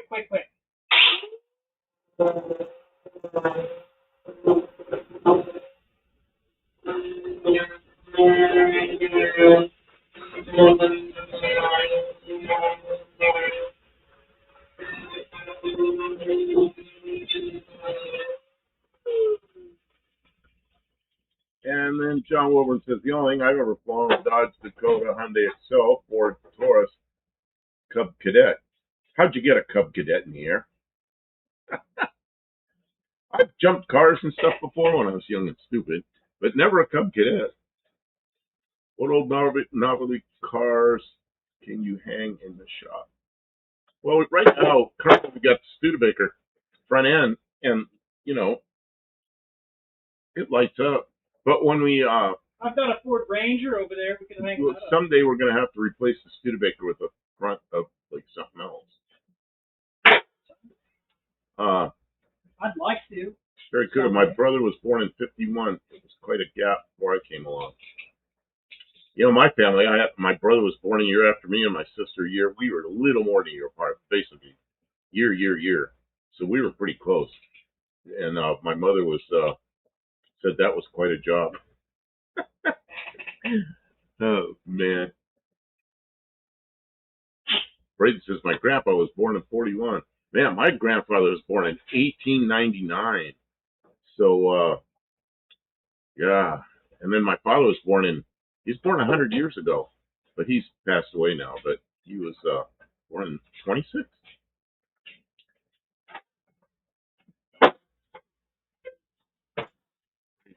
My grandpa is, whatever that is. Very good. A home-built Spitfire. I'll tell you what I've said is I have this picture in my mind, what I want that car to look like. I say it will be very Chrysler-esque, like late 50s, early 60s, some pins on the back and maybe some angle headlights. I don't know exactly. It's going to be a sculpture. Only out of aluminum. I'm going to use sheet aluminum and rivets, and my thing is to bond stuff together and then use rivets as an anti-peel device. I've always done that with airplanes.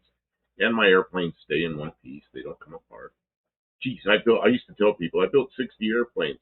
Well, I was telling them that for a long time, and I was still building more airplanes. So I completely lost track. But it's been quite a few years since I built an airplane from scratch. But, the skills are there. I've got sheet aluminum. I've got big sheet metal shear and brake. And riveting tools, all that kind of stuff. Let's see here. Where's this? Yeah, that Spitfire, when she got it, you open up the trunk and you can see the ground under. I mean, this big. You can see grass under there where the lawn was growing. Okay, I'm gonna weld. You're gonna weld. Okay. I'm gonna not look. I'm not gonna weld. Okay, I am. Now she is gonna weld. I am gonna weld. I'm not gonna weld. 4th of July sparks.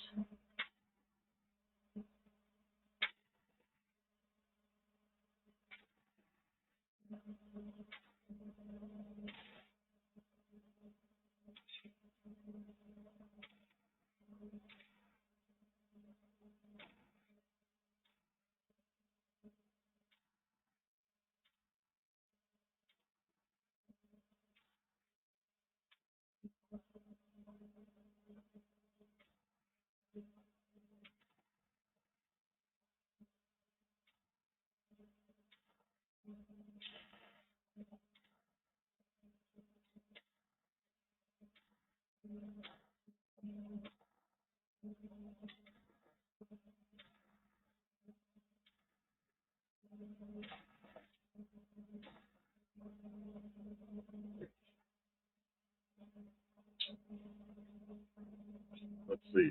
Tim says, nope, 1960. I know better than that.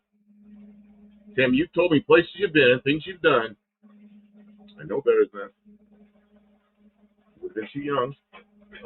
C.D. Burlock, Louise, both my grandmas born in 1888. Wow. Wrench Sense, my builds are custom laser cut frames.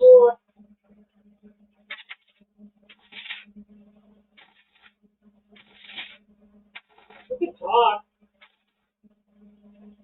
I guess I can. Wrench Sense says, my builds are custom laser cut frames. I have benefit of working for a company that grants me access to laser tables. That's how it was when I worked at the aircraft place. They just let me work in there. But mostly I did the design work. So mostly I was being creative with airplanes. And 2 of them ended up being commercial success. We sold a lot of them. But the others were kind of like concept vehicles. We took them to air shows and things. And the boss had to like them to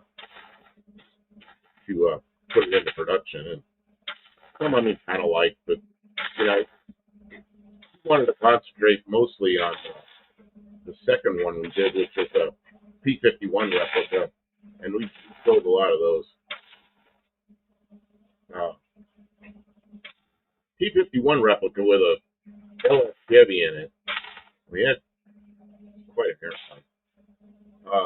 Braden says, make an aluminum drag car. You know, that aluminum car, it'll just have the little pushrod English engine in it. I don't know what size that is, 1200 or 1300 or something. Leslie Saber says, I was born in 53, got you beat by about 6 months. So I bet you and Tim are just about the same age.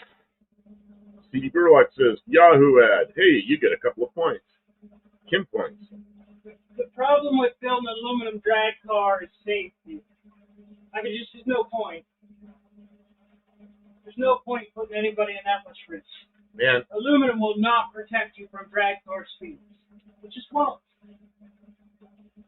Says Barry Cuda says Buff used to be involved with making small P-51 replicas. Yeah, it was 3/4 scale. The wing was 5/8 scale. The wing had to be smaller because a P-51 is quite heavy.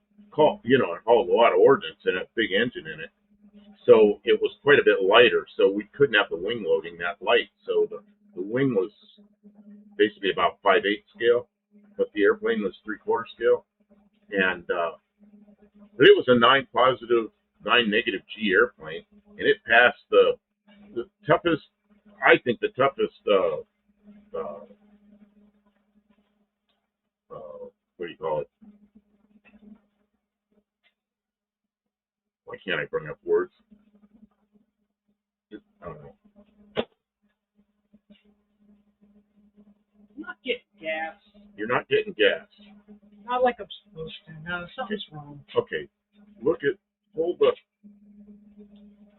shut it off, and pull the cap off the gun. I did.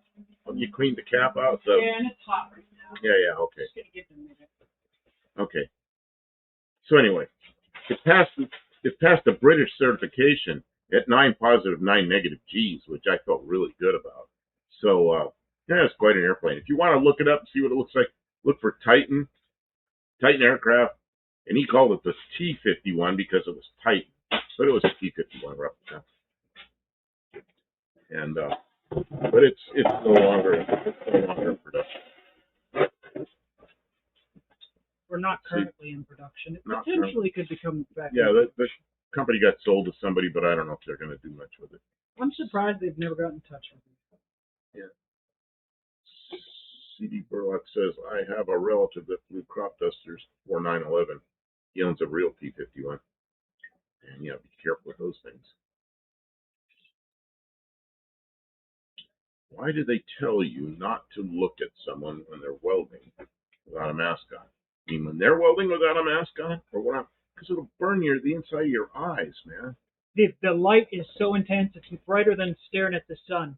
It'll burn the back of your eye, the part that it'll like be in having sunburn on the surface of your eye. It's horrible. Well, It's horrible. Even just one flash will make you have those, dark spots in your vision. Yeah, Craig May's got it. He goes, you'll have the feeling of sand in your eyes from welding flash. Yeah, it really messes your eyes up. Don't do that. And Luis got a Best Buy ad. Even out of your peripheral vision, you just don't even want to see it. And Braden's full of shit. What's that? He says he got a Joe Biden and Kamala Harris ad. So are you I know like you didn't get that. Are you like in the past somewhere? Don't, Braden, you're in a video from 6 years ago. Are you behind? Bring the red line up so you're current. Wrench Sense says no way to build a Model A to be safe. That's true. Pretty Probably much. not. Pretty much. I mean, there's levels of safety, right? A Model A, how fast you want to go in a Model A, right? How fast you want to go in an aluminum drag car. Well, in an aluminum drag car, you're going to try and go as fast as you possibly can in an 1/8 mile. It'll probably be 100 miles an hour, right? If anything goes wrong, if you go into a wall, anything like that, you're going to get knifed. Model A, what do they go, like 50, 60 miles an hour? Well, not when you put big engines in them. I'll tell you, Model A story. Start building a roadster with like modern engine, yeah. My father was born in Florida in 1926. His mother, late 26, November of 26. His mother died when he was 2 years old. She had eaten a hot dog at a carnival and got very sick, and she died from some kind of food poisoning. And that's what I have the death certificate, looked it up, found it. Yep, that's what she died of. So my grandfather had 2 boys that were age 5 and age 2. And it was the beginning of the Depression, so he lost his job. So he's, wife's gone, 2 boys, no job. And they had cousins out in California, but he had a new Model A. So he put the boys in the Model A and drove to California. Can you imagine driving to California in 1929? I asked him, how fast did you go? And he goes, the speed limits were 35, but we couldn't always go that fast. That's quite a trip. 2 little boys. Dropped them off in Sacramento. Then he drove to New York City and got work and got a place to live. Then he drove back out there a year later, picked up the 2 boys and brought them to New York City. So my father basically grew up in New York City. But he, when he was 2 and then 3, he got a ride all the way across the country twice in a Model A. It's like, man, it was a new car then. Just think about that. So, something else my father always told me. He goes, you know what? My father always took care of us. He was always there for us. Pretty good. Has anyone used hang gliders before? I have flown ultralights, but my ultralights are very tiny little aluminum airplanes that qualified as ultralights, which is 254 pounds empty weight. The heaviest one I ever built was 252 pounds, made it by 2 pounds. And they had little tiny brakes on them, and they were enclosed with 40 thousandths thick Lexan. and they were lightweight, single cylinder engine, uh, Rotax 277, wood prop on the back. They'd go about 70 miles an hour. But my ultralights didn't really look like hang gliders, and that's how I got the jobs I got, because people saw me do that, and then right away somebody wants to hire me to design and build an airplane for them. Wrench says, no, my build is 400 horsepower and might weigh 1,800 pounds. Better power to weight ratio than a Porsche GT4. Yeah, I bet. Sounds like. Do you have a YouTube channel? Do you post anything that you do? It'd probably be really interesting stuff. If you don't have a channel, make a channel. Post a little of this stuff, like once a week. Show 10 minutes of it or something. You know? Braden says, my family goes as far back as when there was only 7 states. Carly Mills. And C. Gerlach says, Google Nest ad. What's a Google Nest? Google Nest are those like cameras, like they have those cameras that are like doorbell cameras and stuff like that. Mexican Spec, you're still here? It looks like you're still here. Can you find Wrench Sense YouTube channel and put a link up so we can all click on it? Just give the free help some work. although I joined his channel tonight. Oh, you did? I joined. Yeah, I joined the whatever it is you join. Like what we have. The members. The membership. I'm a Mexican Spec member now. Oh, that's right. You are. Look at you go. I had to see that video he did where he took his wife out to have the hot dog, the Mexican hot dog. Yes, you did. And it was, now I want to go to Mexico just to have a hot dog. And of course to meet Mexican Spec. But you did need to do that. See, Braden says, whatever ever gonna happen with Nancy Guthrie case. I don't know. I don't know. Who is that? Who's Nancy Guthrie? I don't know. I probably should know. I do. Braden's asked twice, what's going to happen with the Nancy Guthrie case? If it's something everybody doesn't know what's going to happen, probably have to wait till it happens. Oh, Luis says, me too. Oh, you joined his, maybe that's what he says. He joined Mexican Spec's channel. That was quite a hot dog. Man. Big and full of stuff like a Chicago hot dog, but completely different.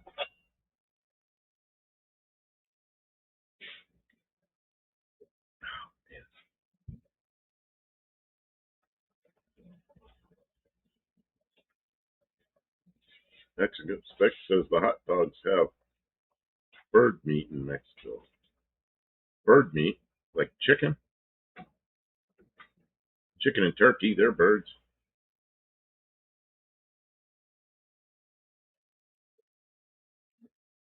But I'm learning about Mexico since I've known Mexican Spec. They got some pretty good stuff there. I know the mantra is always like it's poor quality, poor everything, but I'm learning it's not. What I kind of like about Mexico is he goes to small shops, automotive shops that are kind of like the Craftsman we had like in the 60s and 70s. Rampant reminds me of shops, the independent shops in the U.S. in the 60s and 70s. Because now you go to a shop, it's like a Firestone or a what, what are all the big names? You know them all. And I kind of like the small independent shops. Braden says, hot dogs have rat dog and certain juices and certain... What are you talking about? Braden, what, are you up there making hot dogs out of that stuff? Very good. A Warbirds collector here in New Zealand crashed his Mark 12 Spitfire in the late 90s, he wasn't used to the opposite rotation of the Griffin B-12. Crashed on takeoff. He lived but hurt his head bad. That's bad. Yeah, I've flown airplanes with both directions, and if you got a lot of power, it takes a lot of rudder one way or a lot of rudder the other way. And you just got to be careful. I don't know. The first time I flew one that was backwards, I could feel it. And, okay, use the other rudder pedal. And right now, I don't remember which was which because I used to fly some that were one way and some the other way. And just as you don't slam the throttle forward, you kind of ease into it, and you're like, yeah, okay, I got to go that way. And then if you're on a tailwheel airplane, you're gonna have a lot of what they call P factor, which is where one blade is taking a bigger bite than the other blade, and then you've got spiraling slipstream that's coming back over the tail, and you've got torque, and all of them are pushing you the same direction. And then as you bring the tail up and you get rolling better, that sort of all disappears, or mostly disappears. Tricycle gear airplanes, you can feel it, but it's not as much. Braden says the FDA can put a certain amount of rat poop and hairs in certain bones and stuff in your foods. Oh, that's comforting. Very good. It says there's 2 real P-51s at an airfield near me. Is that Lowburn? It's always called Lowburn down there, and they have a lot of our Titan T-51s down there, and he's got a DC-3 and some other things, some Spitfires, replica Spitfires, and what's he call that place? Lowburn. He had a name for it. Didn't sound like an airport, but his name is Ivan Campbell, and he's got quite an operation there. He's really into New Zealand military stuff. He and his wife came to Oshkosh, big air show. That's where I met them. They come walking up there, and both of them are wearing New Zealand military uniforms from World War II. Like they're pilots, and they just loved the airplane. And they left, didn't buy anything, but then, like a month later, he calls me. He sold 2 airplanes. He sold 4 more. He sold 4 more. We're going, holy crap! We got to keep up with this production. And it wasn't long before we were like 14 months out. Given delivery dates 14 months out, we got to pick up the production, And he sold a lot of airplanes in New Zealand. He says 250 years ago, born in USA. Yeah. But Carpana, an uncle that was a TV repairman, remember his van full of tubes. Man, I remember that well. And then Ranch Sense says dropped in on Pete's last live stream. Oh, Pete, you're talking Pete's good people. You're talking about Pete's custom car, whatever he calls. He's got a shop with a couple of lifts in there. Does a lot of work. Yeah, Dean Stevenson says high, medium, and low burn. High, medium, and low burn. Yeah, it's low burn. Calls it Low Burn Abbey. I don't know what Abbey really means. Low Burn Abbey is what the name of his place is. Braden says, so I'm proud to be an American, or at least I know I'm free, and I will forget the man who died, who gave them the right there, and I at least stand up next to you and defend her so today, because they're Ain't no Lee Greenwood. God bless USA. God bless the USA.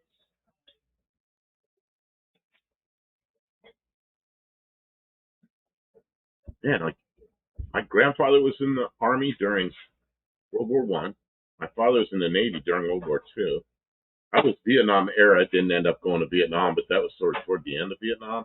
And then the Arab-Israeli conflicts and all that. I was in the Air Force for 10 years. And then my oldest son, was Army Special Forces for 20 years of the 25 he was in. He just retired. And my youngest son was in the Army Reserves for 8 years. And he served all over the place. Let's see. So it's like every generation. Tavo says it's a little late. Well, yeah, we've been in 2 hours, but I don't know if you're late. You're just here. Dean Stevenson says Lowburn Abbey near Burn Cottage Road. I don't know where that is, but anyway, if you like that kind of airplane, you could probably go there. And he has these like World War II leather helmets and stuff he sells, and he's just quite a guy. Yeah, Ivan Campbell. He bought a fan. They were really hot when they were up in Ohio. Yeah, they were there in the summertime, and he bought a fan that plugged in to the wall. When he's leaving, he goes, "Here, you can have this, because this isn't going to work where we live, because it's 110 volts, you know." So he gave it to him. Gene Stevenson says, "Never late with a V8 Bravo." Well, here I'll show you. This is what we've been showing tonight when I'm explaining what we're building. That's Tavo's car, and so we've been kind of showing that tonight to explain to people what we're doing with this thing. We're always showing that. Yep, I know, because I like that car. See, Barracuda says the airfield is near Lowburn. It's at Blue Gate near Wanaka. No airfield at Lowburn. Well, you know what you do is you look at, it's probably private, and you look at like Google, what do you call it? The satellite view, and it's a big long grass runway, and you'll see it. Well, you know what? If you look at for Ivan Campbell aircraft something, just search that. New Zealand, I don't know. You'll find it, and that'll probably give the exact location. But I've looked at his airfield, and recently on Google Satellite View, it's a big long grass runway and hangars and stuff there. Dean Stevenson said it's not even a gatehead community. Wrench Son says, Wrench Sense. It's right on. My entire family served, even my sister. My brother and sister did not. My brother was in college, like a lot, got his PhD in theology, and he was going to go in the Air Force as a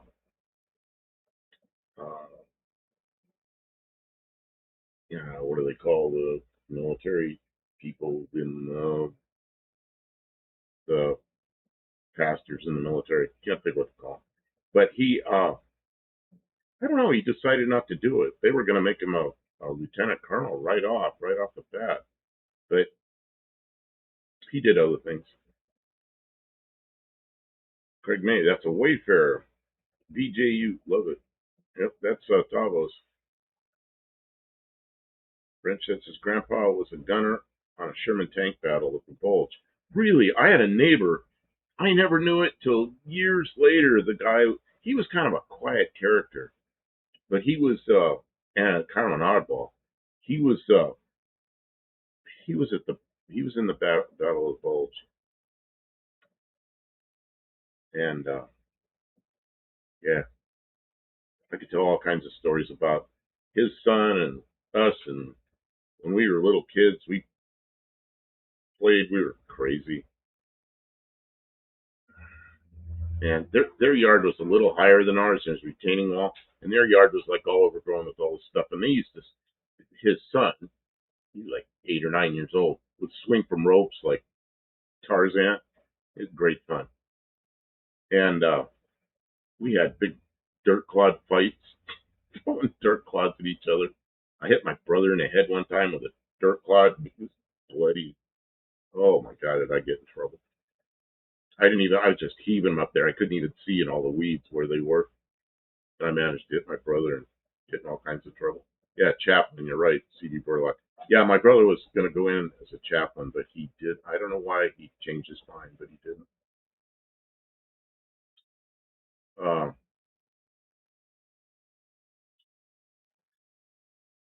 Louis says 1973 Pontiac Catalina was in Rugrats Go Wild.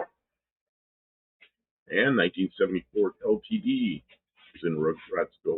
My father had a 1970. It's actually a custom 500, which is like an LTD but less trim on it.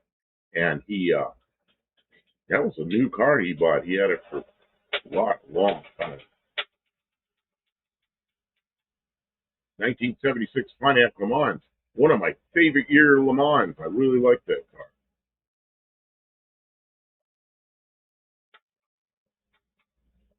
Steve Burlock says falling asleep. What, are we that boring? We're that boring. 1980 Pontiac Firebird Trans Am. Okay, all these cars were in Rugrats Go Wild. Kim, what are you got gas flowing through the? Is there something wrong? Is the valve actually open? Yeah. Did you bleed a little out to see if it actually comes out? Yeah. Or is the gauge stuck? No, because when you pull the trigger, the gauge. You can see it change. Yeah. And when I pull the thing, I could feel the You can feel the gas. relay, the gas relay Did popping. Okay. I took the hood off this machine so I could see what's Okay. going Can on you here. turn? Oh, I see that. I didn't see we were doing that. Did you turn the wire feed all the way down as low as it'll go? Yeah. And then squirt some. It'll still move a little bit of wire, but not much. But you'll be able to feel if you've got. Well, can you do that? Because Okay, I've got to get away from the chat.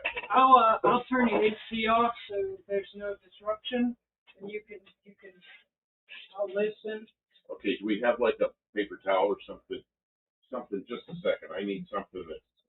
I don't want to put my hand in front of that. It's a big old piece of wire sticking out. I'll get welded. Oh. I just want to see if there's actually gas coming out of there.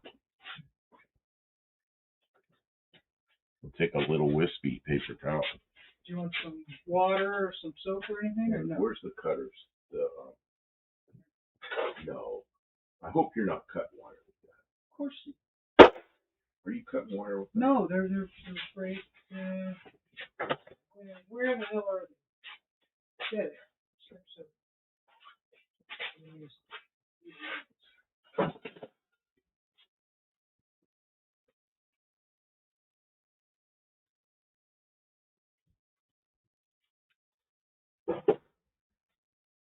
Okay. All right. And the wire feeds all the way down to here. Okay.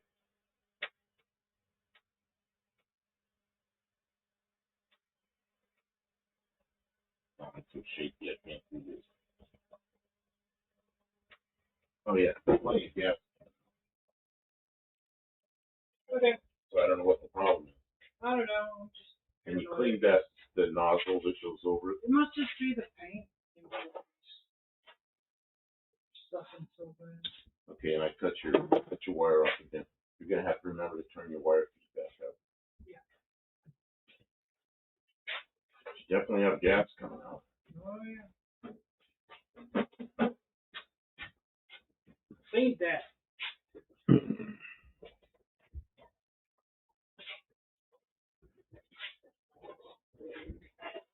I guess Mexican Spec just walked away or fell asleep or something. Because I asked him to put up that link, but he didn't.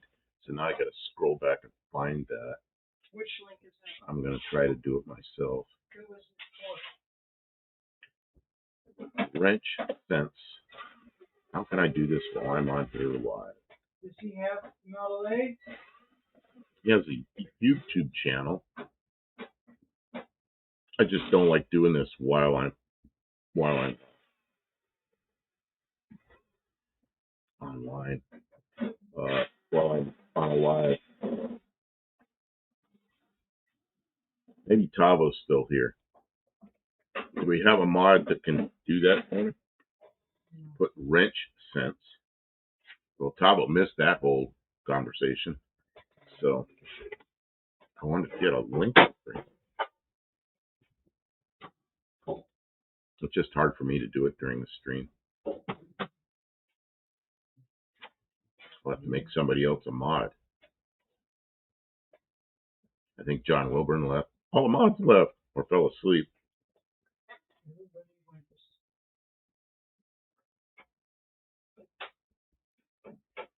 We are the most exciting channel on YouTube. So if I make Dean Stevenson a mod, he'll spam us. Well, it's nonsense.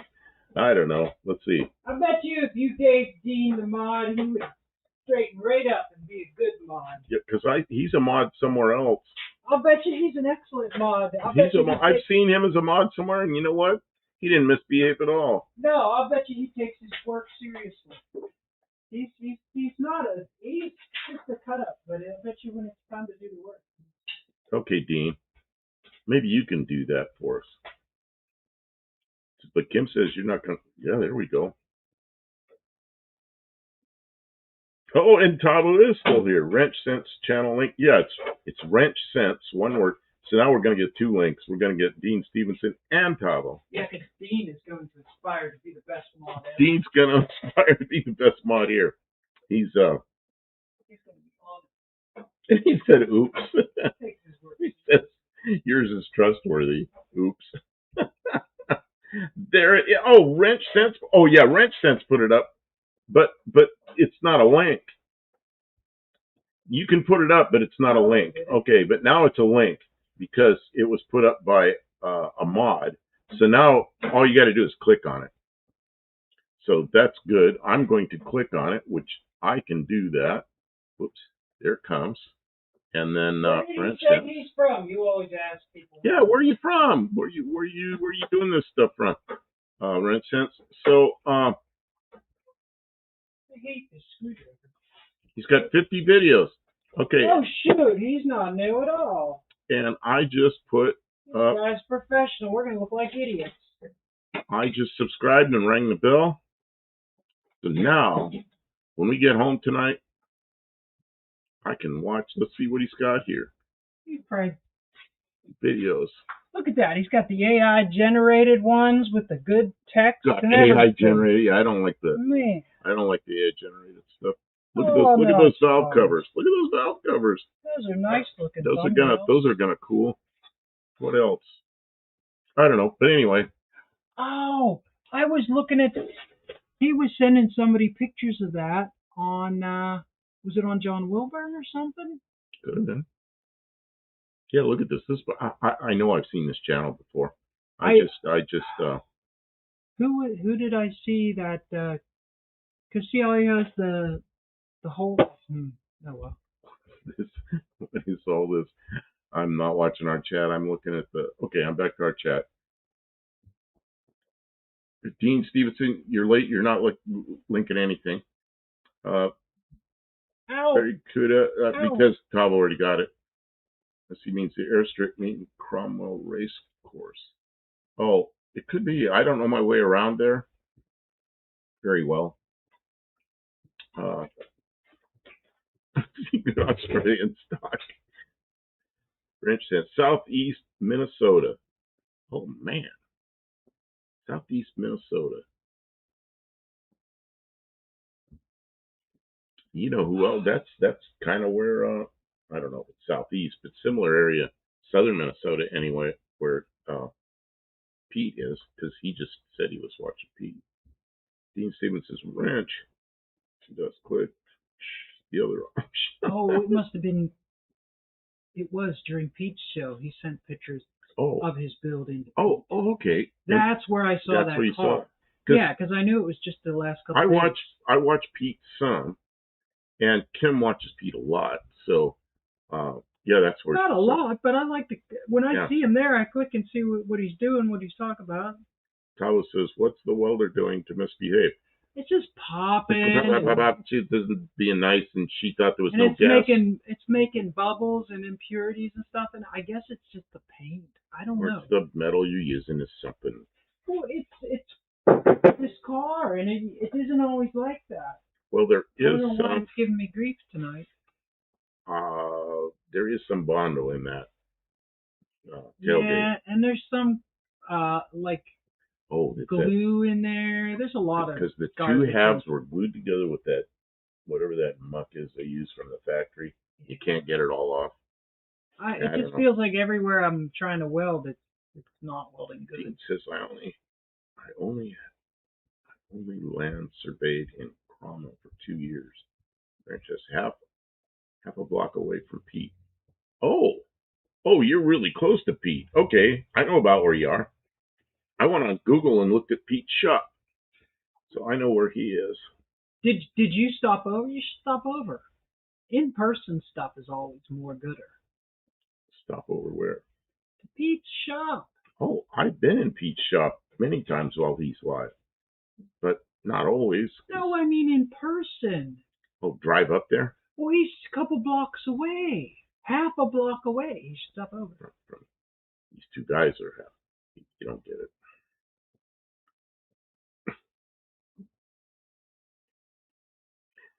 So, I'm dumb today, I think. You're done? Dumb. Not done. Dumb. I mean, I might be done, too. We've been on for 2 hours and 20 minutes. Pretty done. Yeah. Well, I don't know. Are you having fun? Yeah, I want to see what you did. Let me see what's going wrong. You got some kind of stuff stuck to your knee. Dirt. Dirty. Papa says, haven't swapped the wire reel. No, that's the same spool of wire we've been using for like 2 years. What was that, 50-pound spool of wire in that welder? But no. What are you trying to weld? Oh, I see what you're trying to weld. Oh, you're putting a bunch of little welds there just to hold that. I see exactly what you're doing. You're triangulating that thing. Oh, I did. We went live on his last stream. All right, sweet. Well, so, yeah, a bunch of them look okay, and then over here they look like crap. Yeah. I don't know what's going on. But you won't see them. I just want it to be structural. They're inside there. They look terrible, but they'll hold it. But, yeah, we just... Yeah, because, see, I got to cut these off so I can cut this down. Yeah, I know. And so then... Yeah, maybe you can cut this down and put a couple of these things in there and then pull those off so it doesn't spring out there. Oh, cut this down. Oh, and this way. Yeah. Yeah. I'll probably do that. That makes sense. Yeah, same thing on this side. But you did a hell of a lot tonight. Well, yeah. Well, I mean, not a hell of a lot, but enough. A little bit. So is the welder off? I mean, I hear the welder's off, but is the gas off? No. I don't okay, well, I'll just remember to turn it off when we leave, because I don't want to leave it on. So. Wrench Sense says 30 pounds. Oh, 30-pound roll of wire? Is that what it was? Oh, I don't know. It's a big roll. Yeah, it's whatever. I'm used to the little Harbor Freight rolls that you get with that comes with the welder. Yeah. Like not. Kim came here at 22, and she brought with her her welder, and she really liked it. It was a Harbor Freight flux core. Yeah. You talking about how good it was, and I said, man, you got to try this. Finally, she tries the MIG, and she made some sparks and made kind of an ugly weld, and then she does a little more, and within 5 minutes, she's making just perfect MIG welds. And you think she ever got that flux core out again? It's in the box on the shelf. So once she got welding with gas, or with a shielding gas, you know what I got to do? No. What? I got to get out a torch sometime. Do torch welding? Do some oxyacetylene welding, and then have you learn how to do that. Man, I was welding up airframes with oxyacetylene way back, and that's how we did the airframes before we were using TIG, because they didn't want anybody to use TIG back then, because they say, well, you gotta, get hydrogen brittle and that stuff in the chromoly, but there's ways around that. So everything for the last 35 years we've been TIG welding the chromoly. But back then I was working with a guy, it's Pat, the guy out in Arizona. You've heard me talk about Pat.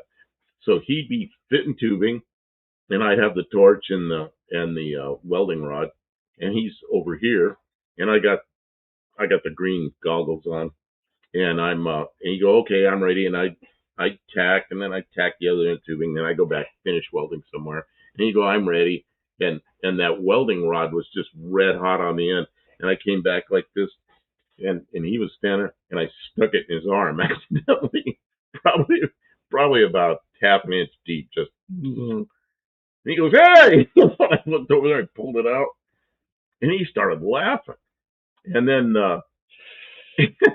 Ow. years later, like 20 years later, he and I are working at another aircraft place, so we got TIG and everything. I said, "Oh man," I said, "we used to do this with a torch and with acetylene, oxyacetylene welding rod." And he goes, "Yeah, I got a scar from it." He started laughing. So yeah, he still has that nice little round scar where I poked a hole in his arm. Geez, I felt terrible at the time.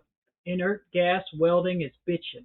Yeah, I can make a lot better welds with a MIG welder than a flux core welder, but You know what's really good with the flux core? If you're going to go weld somewhere, we've got a generator. You're going to go weld somewhere and you don't want to haul that bottle of gas around with you, you're going to get it done. It's just going to look like a stick weld. It's like a stick weld, except messy. Trailer welding. the goo is on the inside. Oh, or like a fence post or a gate or something like it's perfect, you know. So Yeah. now Tony, Something that don't matter if it gets hot. UTG, you know, Uncle Tony, he loves his flux core. He welds everything with it. And it kind of makes a lot of little berries and stuff, but he's built some good cars with it. Well, what's that Valiant he has? The one he converted into a 2-door from a 4-door. I know He moved the one, the post but I back can't and all that. remember what Well, it's it's on called. he took a truck frame Yeah, and he put the body on the truck frame and built that thing. It crazy. just has a name for that car. So, Slag master or something. so Slag hammer. slag hammer. It's like there's a good name for it. But he did that whole thing with a flux core. It turned out pretty good. Oh, it was rough. I remember when I saw it in person, I couldn't believe it. Like, wow. But the body work turned out good because they ground off all the little stuff, and it was Mopar Al that did all the body work on it. Finished it. Came out pretty good. I mean, Cabo says sledgehammer. sledgehammer. It was slag hammer. Cabo says that's why I keep a spool of Fluxy if I have to weld outdoors. Yep. Yeah, we keep because I don't put flux core in this, but she has a machine that has it, so I guess we could just use it. And she has a really nice generator that's big enough. Yeah, well, I bought that generator specifically so I could weld with it. Rich says, got lucky. My pretty wife welds better than I do. She welds better than I do. I used to weld good, but I got this side's all weak and this hand's a little shaky and I don't see as well as I used to. Yeah, it's getting away from you. I used to TIG weld just, nice, beautiful little stuff, but can't do that anymore. I was never good at position welds, like on an airframe. I see these guys bent all around which way with their foot way out here pushing a pedal, and I can't do that, And I have a problem with going more than about, like on bench work, with a TIG, I'd go about 2 hours and say, that's enough. I got get this hood off, throw it across the room. I just had enough of the hood after 2 hours, but I could do it, but not anymore. She's way better than I am. But you've never done TIG, have you? No, because my TIG welder's at somebody else's house. No, you loaned the TIG welder indefinitely to Dallas Brown. But he said I could use it any time. I could bring it back up, whatever. Yeah, but Dallas Brown has my TIG. I mean, we don't need it. He's gonna. I think he's out of gas, but other than that. So, and then was that the welder they were using when we were down there, or Levi? Yeah, Dylan had all his own Dylan stuff. Levi brought his own He's stuff. a pro. He brought his stuff. Dylan Levi's inside welding the roll cage up on Dallas Brown car, and he can't reach the pedal because he's inside the car in some weird position, and his fiance, whatever she is, Brooke, is outside, and she's doing the pedal, and he's welding on it. There's some coordination. Never seen anybody do that. Dean says the Kiwi Classic and Customs Hemi Conquest is for sale. Mopar Al Extra Project. I did see that he was trying to let go of that car. It's interesting, I guess. Buddy Carfano says glued together with panel bond, no welding required. Oh, is that stuff that's stuck together? Is that what they use? The inside of the trunk to the outside of the trunk lid is glued together with this goo. Probably. It's permanent. Yeah, it's what, 54 years old off this car? She's in there with like a putty knife trying to get it off, and it stinks. And Katie Thomas says hi from Wales, UK. Wow, hey. Welcome in. Good to have you Thanks here. for stopping by. We're working on an old car. We're doing a conversion from a 4-door car into a truck, which is an Australian-style Ute. I've never been to Wales. But Since you're new, I will turn the camera so you can kind of see. It's a Mopar powered. We're making it into a pickup truck. You could see the door used to be here, but now we've got it all welded. We've got rails welded all the way around. They did this in Australia from the factory. I'm going to show you a factory one. That's a factory one. That belongs to Tavo, who's here. And he sent me pictures and dimensions and everything. So we're matching the dimensions the best we can. But so that's what our project is here right now. So yeah, Katie Thomas. Wow, I've been to England, almost to Wales, not quite.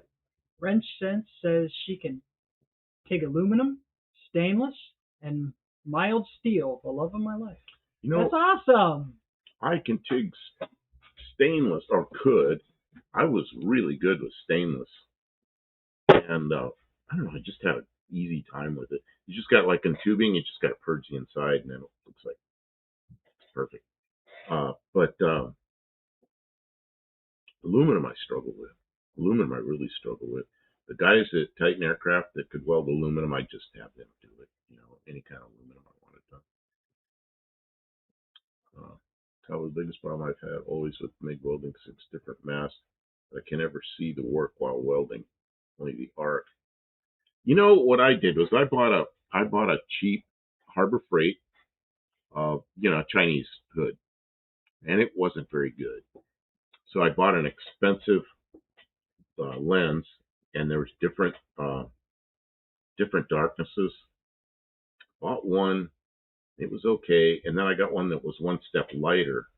Man, it shielded enough that it wasn't hurting my eyes, but I could see what I was doing.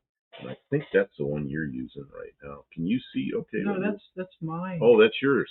Well, mine's over there in the box. Well, the hard thing about what I'm doing is we have so much lights on here for the camera that it bleeds all around, and then I get light in the. So when I'm doing something that's serious, that's like important, like some kind of finish work with it, I always make sure sometimes I'll stuff paper towels in around it, or I'll have I've seen you do that. I didn't know what you were doing. I'll tape a rag over the back so that I don't get light in over top or around the sides. Because that really, if you've got any light coming in around your hood, it really messes up. Yeah, doors and trunks are gooped and folded over to join them. No ugly spot weld or dents. Well, you know what? They're a real pain in the ass to take apart because we cut the front of the trunk lid off, and we used the back of it to make a tailgate. So in the front of it, I go, that's just sheet metal. We'll peel the 2 pieces apart, and we'll use that. Well, that was easy to say and not easy to do because we're using those pieces of sheet metal off the deck lid, but every one of them, just that stuff is like Godzilla glue. It doesn't come apart. Buddy Carpano said, got a potato chip ad. What kind of potato chips? Dean Stevenson, we had a wake of a time from 1654 till 1905. What? Then we became more or less New Zealand, not part of the Great Southern Lands Australian Protectorate. Hippie long. Looks like World War III here. Oh, yeah, so it's 9:29 out there in California where you are. Yeah, they're probably going full force. They were here. I mean, it looked like a war zone when we walked over here from the house, and it sounded like it. And then it started raining, and it instantly stopped. Haven't heard one firework since it started raining. It's a whale of a time. Okay, that makes more sense. That makes a lot more sense. It'd be long. Our air meter went from green to red in 15 minutes. Katie Thomas, which one you like best, MIG or TIG? Well, we're using MIG mostly here. I like TIG for really fine stuff. I built airplanes for years and years and years, and we use TIG on all the tubing for the airframe, and that was really the best way to go. I used oxyacetylene for years, torch, and then The thing about working with a torch with chromoly is if you're in a room that's like normal temperature, no air blowing around, there's chromoly when you weld it, you have to normalize what they call normalize the welds. So you want it to cool at room temperature, 70 degrees, so something like that, 70 Fahrenheit, with no wind blowing on it, and then it's going to be about 90,000 psi. If you cool it faster, it'll harden it, or you get hydrogen embrittlement or something.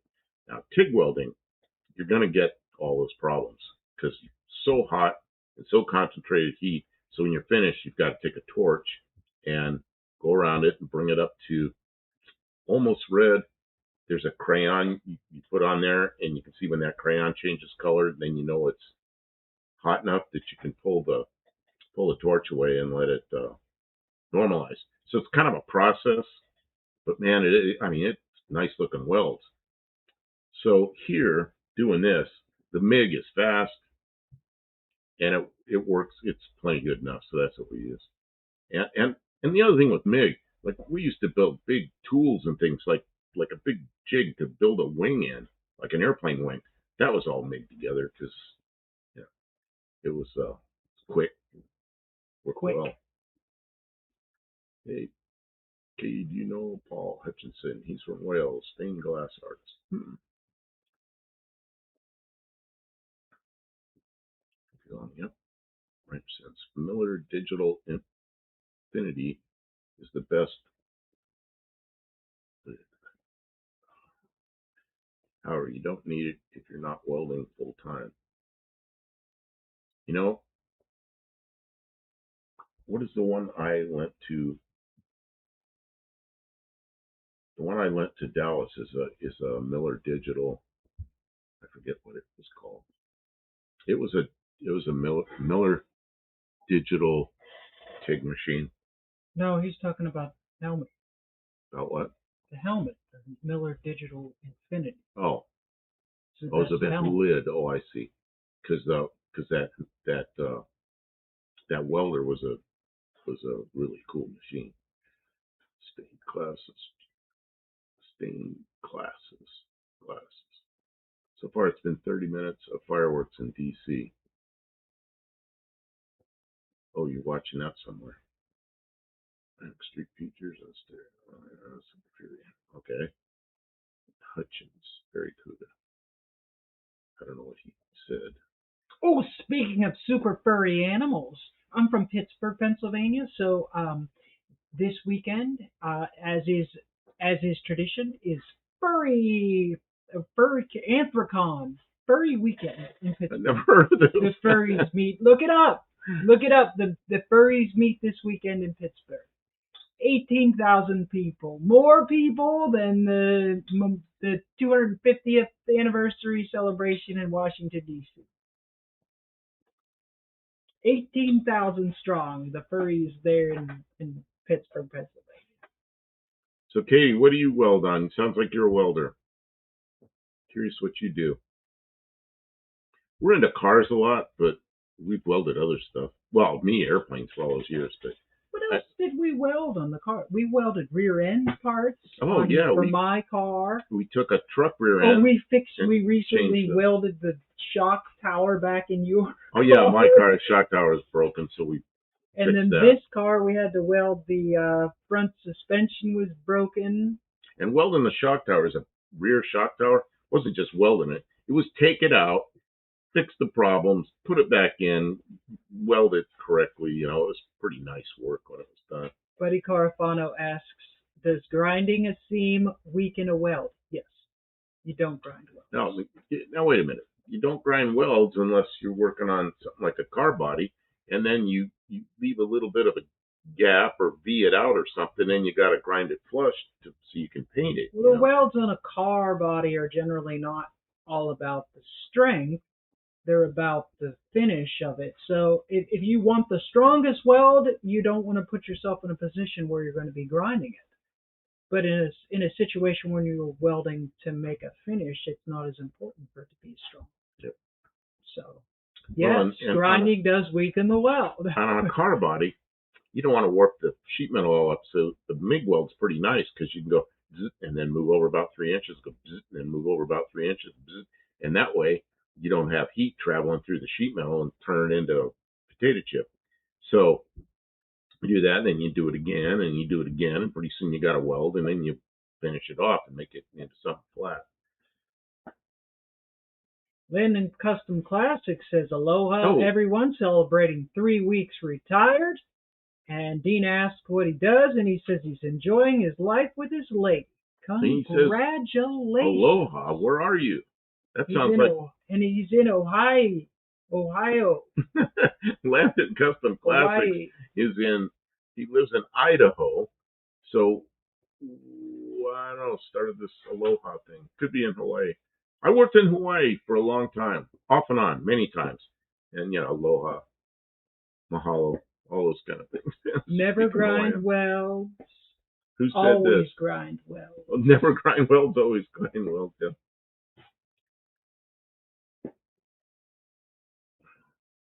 This is right on. Thanks for the info. Oh, what's this, Rich? I'm not sure what he's thanking for. Hit the likes. Oh, thank you. Aloha is an Idaho welcome. There you go. Idaho. Okay. I never heard that when I was in Idaho. I have friends in Idaho. A place called Star, Idaho, which is like near Boise somewhere. But I've been there. And see, I was in Oregon. And then on the way home to here, I stopped to see my friends. Their welding has cost me a lot of money for clothing. Oh, yeah. Burning holes in all my nice clothes. Very little welding berries. Yeah, that happens when you're laying down underneath something welding and you feel them. Because you know when they go through the clothes, because the next thing it hits is the skin. Ooh. I still want to finish this. You keep going.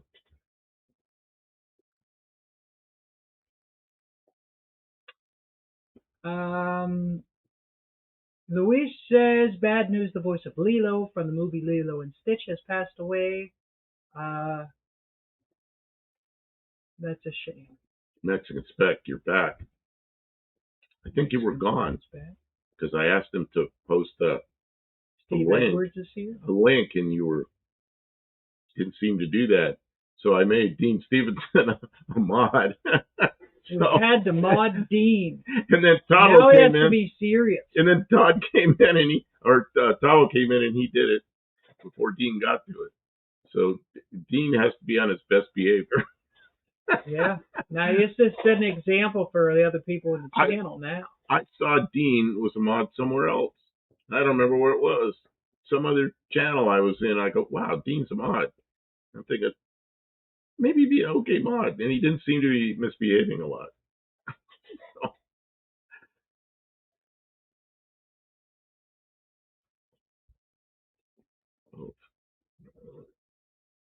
Mistakes can be. That's right.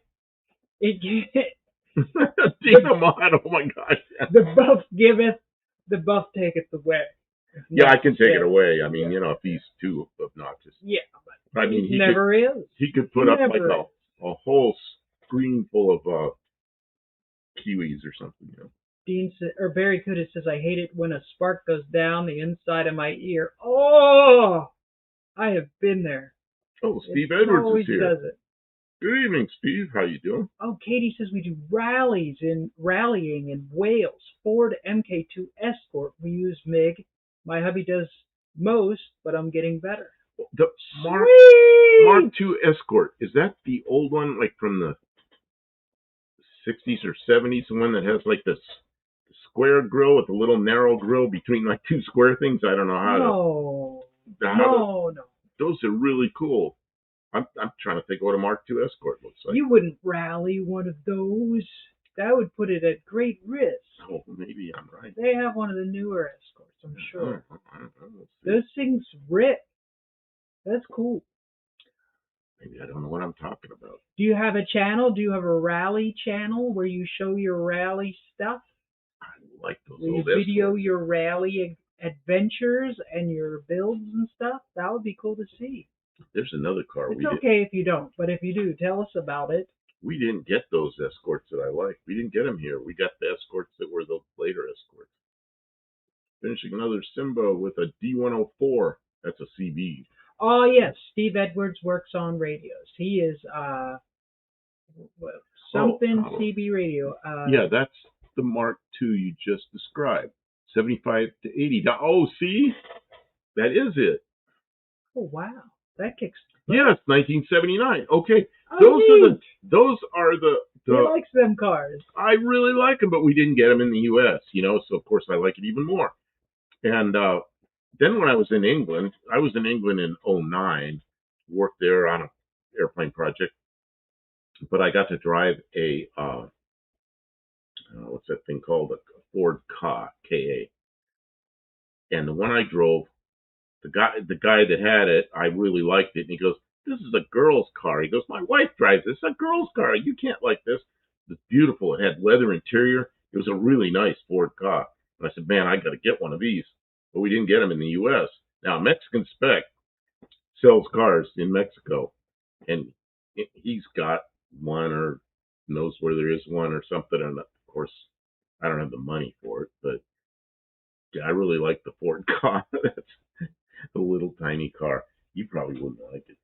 Maybe, I don't know. Looks like a snail. Steve Edwards is boat anchor CB radio. Oh yeah. I thought of it, but he was talking, and then I was running my Steve mouth. Edwards beat me to it. You get 2 points for knowing the name of your channel, Steve Edwards. Boat anchor CB radio. He can fix your radio. If you have a problem with your radio, you can send it to him and he can fix it. My best CB radio I have is one I bought from Steve Edwards. That he it's an older CB, but he made it into really good CB. And I've talked to people all over the place. Haven't talked to anybody on the British Isles yet, because you got to get up early in the morning and conditions have to be right. Rarely happens, but maybe I'll do that sometime. Very good, says Katie. I see you can buy a brand new Mark I Escort now. If you wanted the Last Man show to be better, I hate the lead comedian too much. Dean Stevenson says the early Ford Kas had the old 76 to 82 Fiesta overhead valve engine. Mexican Spec says, I understand, but it was his project from the start. They could have done much better. Oh, he's talking about the Last Man on Earth show. Oh. He was watching it. He said he thought of all the cars he would have. Oh, God. Katie says the Mark II Escort can cost up to 100,000 pounds with BD8 engine. 100,000 pounds, like about 120 grand here, 125 grand. It's bold to rally something with so much value. Wow. That makes it even more exciting, I'm sure. Wrench says, not a Ford fan at all unless it's pre-1951. You know what? My favorite one of that era would be 1949. And in 1949, you can tell real easy because the grill bar that goes across the parking light or turn signals right in the end of the grill bar, which was different than all of them after that. And you can tell because the gas cap is a turn gas cap on the outside of the car. And there's a few other things you can see, but I really like the 49s. And man, that's another wish I had one car. So that's kind of interesting. You like stuff from 51 and earlier. Dean says the Kent BDA block was aluminum. I see. That would make it light. You know what? I don't think I need this anymore. I'm just wasting batteries. Now we're gonna have to record something. We need it. Here's your mic. The good thing about the batteries is these because those mics, they'll stay charged. If we use them live, you'll hear us a little bit better, but it won't be synced up with the video, and it looks terrible. Right. You'll see me go like this, and then you'll hear my noise. Not good. And we farted with them all night one night, and I just couldn't get the sync, and then we just. But on a video, if we shoot a video in here, it works great. It works great. So I don't know what the deal is there. We used them on the lives in the car coming back from Arizona. Oh, because they weren't looking at me. You're looking out the Oh my window. gosh, they're so much better Yeah. when we're recording. And we have a new video coming out tonight or tomorrow morning. Yeah, it'll probably be. And the sound is so much better. I've been practicing. So right now it's up for members only, just because I didn't have time to mess with it. Kim put it up before the live, so I'll go. If you want, so I'll get it. I'll get it put up for everybody here when we're finished with the live. So Hippie Long says he'll drive anything. Does that make him slutty? I don't know.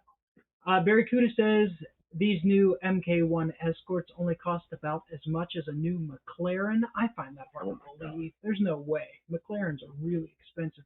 Peach Monster says gotta unsubscribe and ignore you if you're promoting this Nazi stuff. See you all later. What are we? Wait. what are we promoting?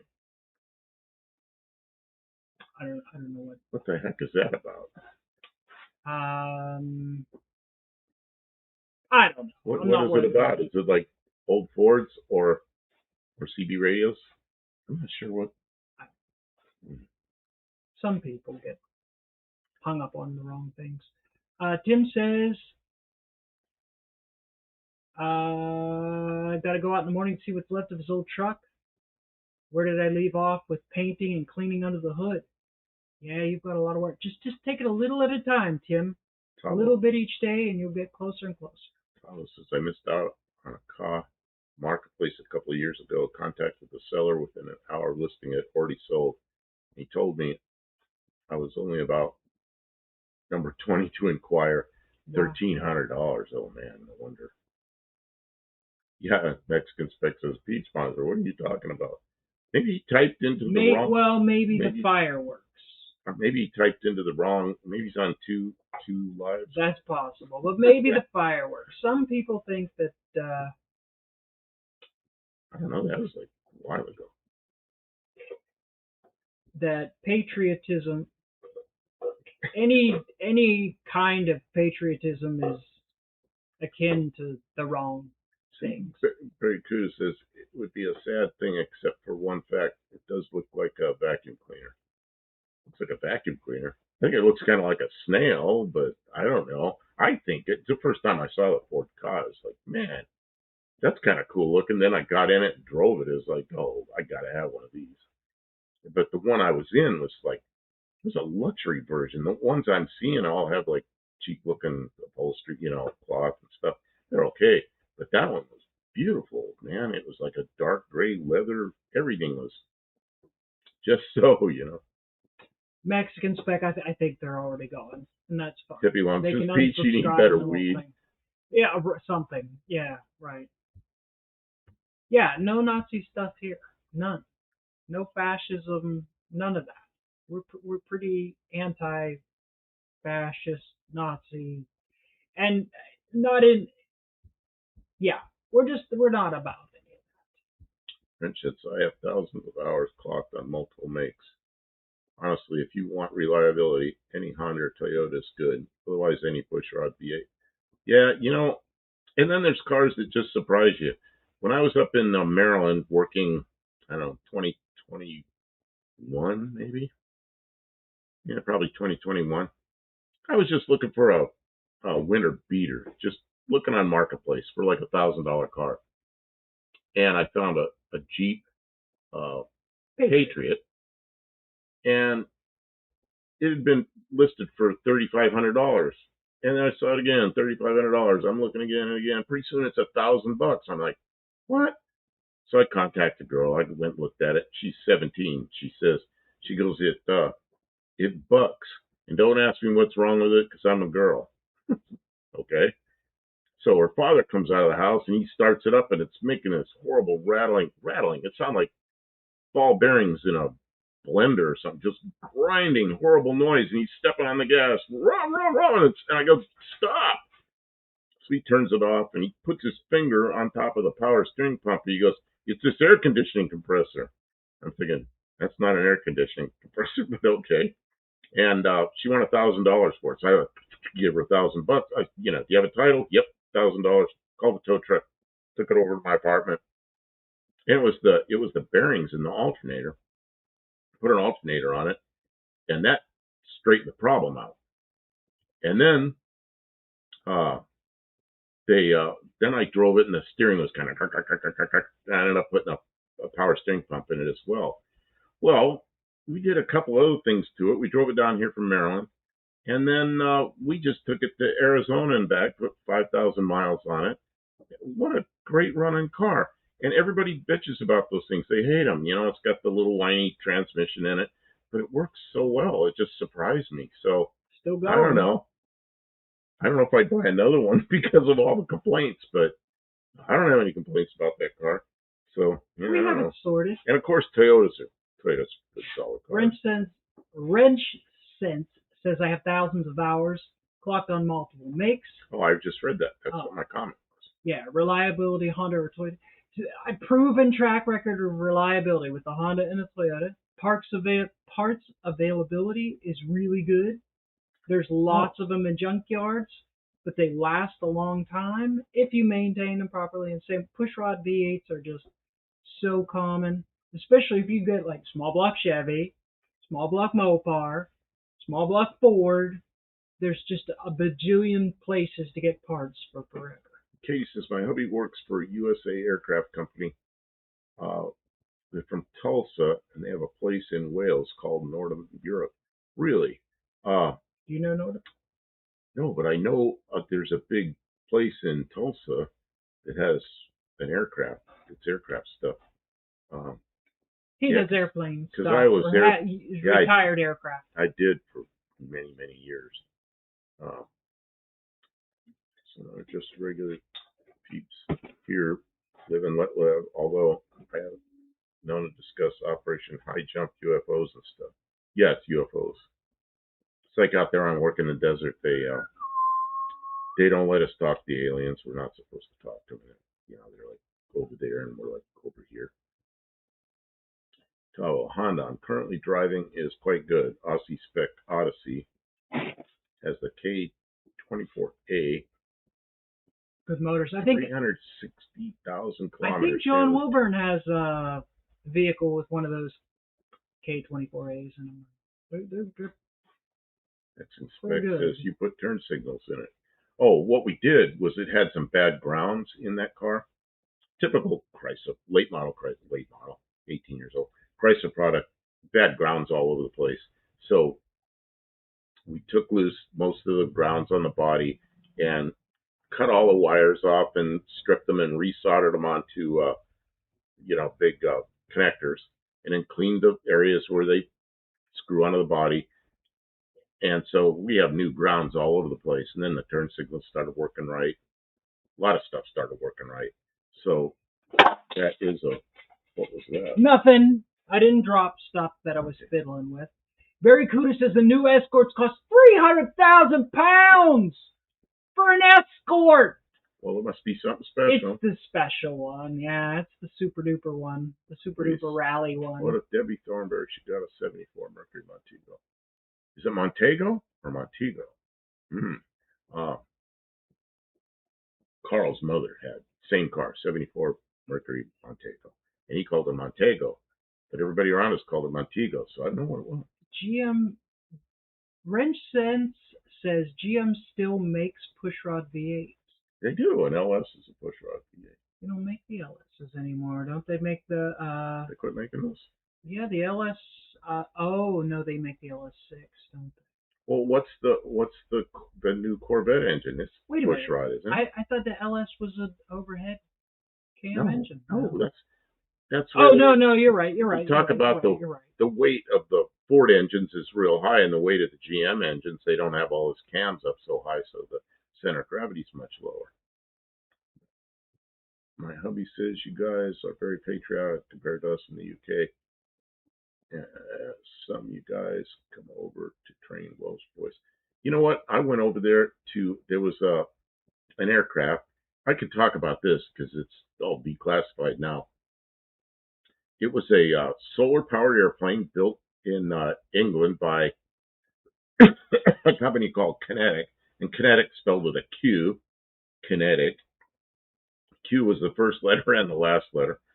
The company is the airplane's now owned by Airbus Industries, but it was solar powered, and it went up to in the 70,000 foot range.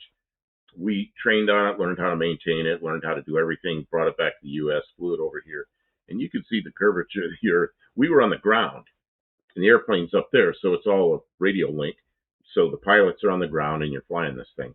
It was a really interesting project. While I was there, I traveled around some and got to meet some people.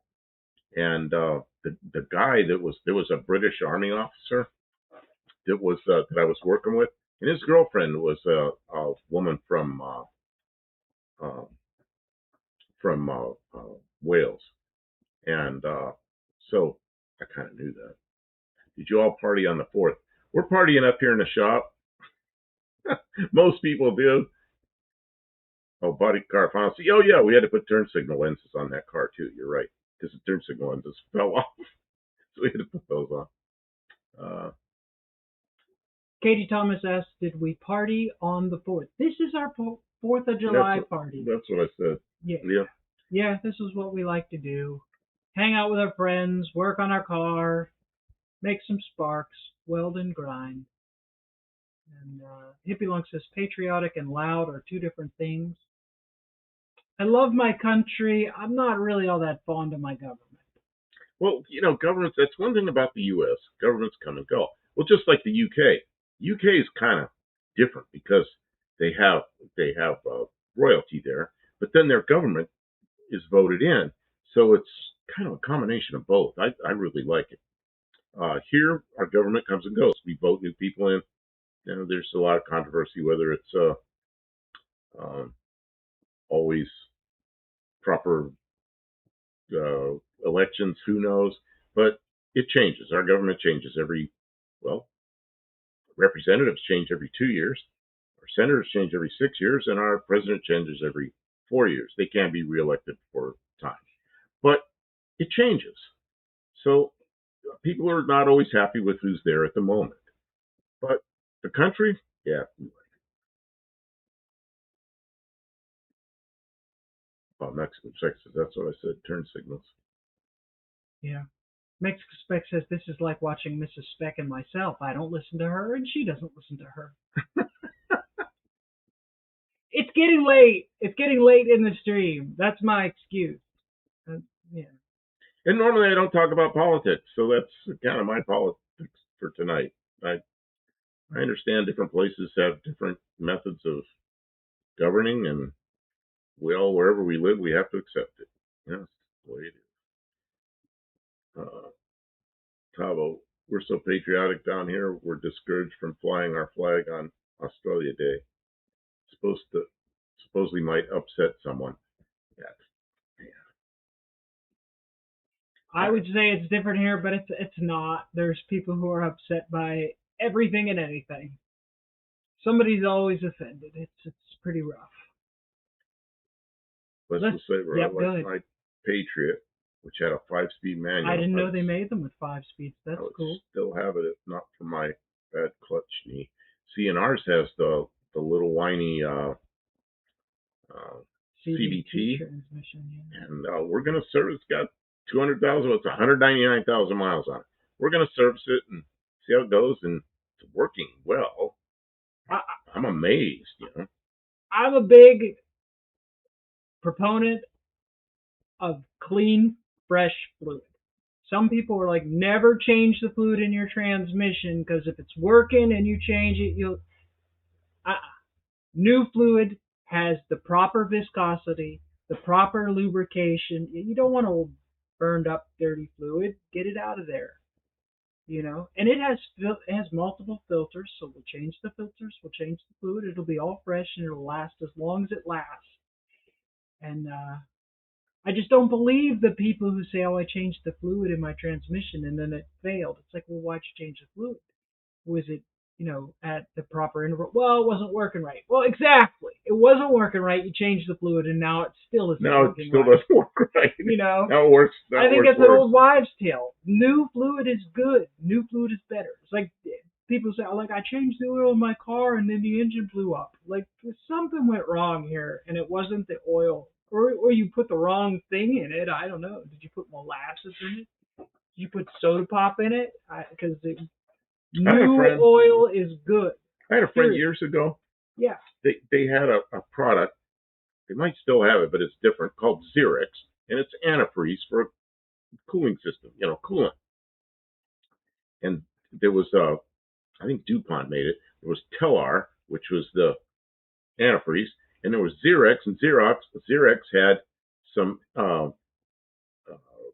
Xerox is a photocopy. Yeah, I know. It was Xerox had some stop leak in it, some like Alumaseal, and you see all these little particles floating in it.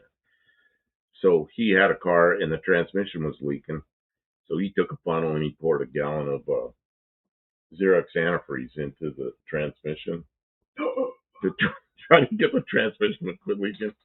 Well, the end of that. His next stop was a transmission shop, and they pulled the transmission out and fixed it and got to stop leaking the right way. And he goes, "Oh, I'm so embarrassed I did this." I'm like, okay. Yeah, moisture in your transmission is very bad. Always make sure you put the right fluid in your transmission. I'm a proponent of clean. Sounds like snake oil. No, she changes the oil and keeps things pretty good. I'm clean where it needs to be clean. Like, I try to be aware of, like, oh, this needs to be clean. And this can just be, this is good enough. Good enough is good enough. But no, I'm not the cleanest person. Dallas says, "I'm scared about changing the fluid in the Odyssey as the Honda 5-speed auto. So maybe all the guck in the bottom of the pan gets pulled up in there and kind of keeps the fans and the clutches." That's a lie. It's snake oil. There's a filter. There's a filter. It's not going through the filter. I had a guy tell me one time, "Oh yeah, if your transmission is slipping, you want to put sand in it. Put some sand down the dipstick tube, and that'll get in the clutches and make." No, it's going to go in the bottom of the pan and get caught in the filter. There should be, you don't want anything but good, clean fluid in your transmission, period, ever. Katie Thomas says, "Interesting fact, we can say Wales has most castles in the world, and were built to keep bloody English out." Something in England, I went to, where was it? Somewhere, what's down in the lower point of England that's the furthest southwest you can get? There's a pretty good sized city there. Uh-oh. Can't think of it. Tim's leaving. Good night, Tim. Oh. He had to go. So, yeah, good night, Tim. So, I went to a big church cathedral there, and it was built in the 1100s. And there were people in there. There was a choir in there that was singing. There were no instruments. It's just vocal. And the acoustics in that place were amazing. It was one of the coolest places I've ever been. And glad I went there. I was just, it's a weird setup. Transmission filter is external, and the cooling lines looks like a fuel filter. Oh, that's weird. Have you ever changed that? Is that a factory thing? Because I know I had a transmission rebuilt for Nissan one time, and the transmission rebuilder put in line filters. But that's not that weird. Just change the filter. Make sure the filter is good. They're good. I've heard that if you change dirty fluid for clean, the trans can start slipping. The dirty fluid has particles for the clutches to get a grip on. Stop! Doesn't the filter stop that? It all ends up in the bottom of the pan. No, I don't know. The clutches to get a grip on. No. If your transmission clutches are to the point where they need grippiness in the fluid because it's the same fluid that's lubricating the bearings. Okay, if there's enough grippiness in the fluid to make the clutch packs, which are like 5 discs that like hydraulically engage, okay, if there's enough extra junk to make a difference, it's going to rip the bearings out of it. And that same fluid goes through your torque converter. You're talking crazy, Barracuda! Hippie Long says oil and trans fluid is designed to suspend and hold particles. I don't know. maybe right. I don't know. Stray bullet, 850,000 fireworks Mexican. Nobody is going to donate that much. No, the government just buys the fireworks. It's nothing compared to the bombs they drop on a range. Oh, geez. Okay, let's not get into that. I'm just saying, cost-wise, the big fireworks show is just, it's a drop in the bucket. Oh, we spend $1 million on fireworks. They don't care. They don't care. It's not their It's a money. 5-speed without a Simpsons planetary gear set. Oh, I don't know. I don't know how that works. Oh, Hippie Long says, I worked at a station 77 when Arco graphite oil came out. I remember that stuff. It's like it was black. I had a case of that stuff. Did you? Yeah, I don't have it anymore. I lost it when I You ever sold my used house. graphite? Graphite's pretty cool stuff. I used to lubricate. Oh, you know what I lubricated when I was a kid? We had the what do they call them? Pinewood Derby cars that go down a track. So I lubricated the wheels with it. Worked really, really well. Built during the golden age when climate warmed. Before then, it was a struggle. You know what? That cathedral I went in was really cool.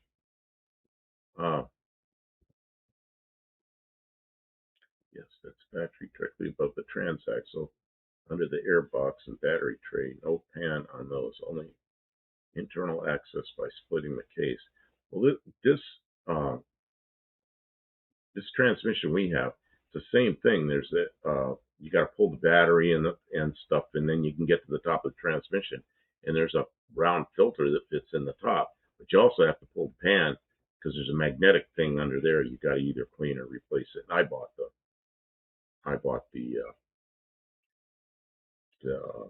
replacement magnetic thing. I'm sorry, Barracuda. I didn't mean to make you cry. What's this? What happened? I don't know. I think maybe I yelled at him too much. Where's that? Stray Bullet says, I've had trouble with leaking after not changing the fluid for 100K plus miles. Well, yeah. Seals will go bad eventually. Hippie Log says brake fluid absorbs moisture. It does. It does. And then the inside of the brake lines rust, and the inside of everything, it's bad. And it also lowers when you get fluid with moisture in it. It lowers the boiling point, which is, you don't want that to happen with brake fluid. Mexican spec, my Fury changed her fluid herself. It all leaked out. Oh, just like a Vega. Remember Vegas? I kept a case of oil in the back of the Vega, and every time I filled the gas up, which is about 10 or 12 gallons, I put 2 quarts of oil in it every time, and that's how I kept it running. It was reliable, but it used a lot of oil, and I sold it eventually.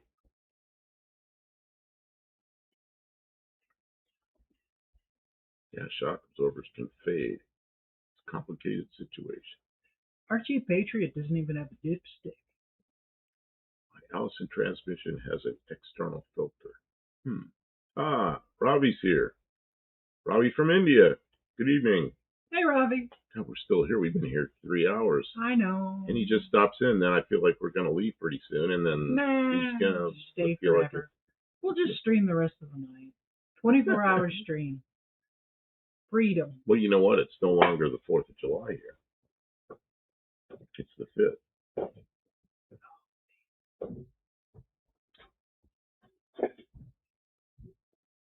Mexican spec.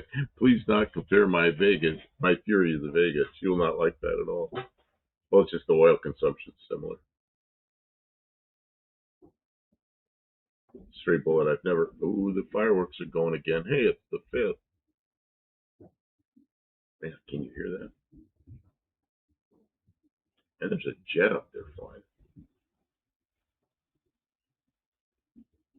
Yeah, that jet's like right there. Stray Bullet says, I've never changed the filter, as you all might expect. Don't change the filter or the fluid. Always keep dirty filters. Let the filter clog and the fluid get all nasty and burned.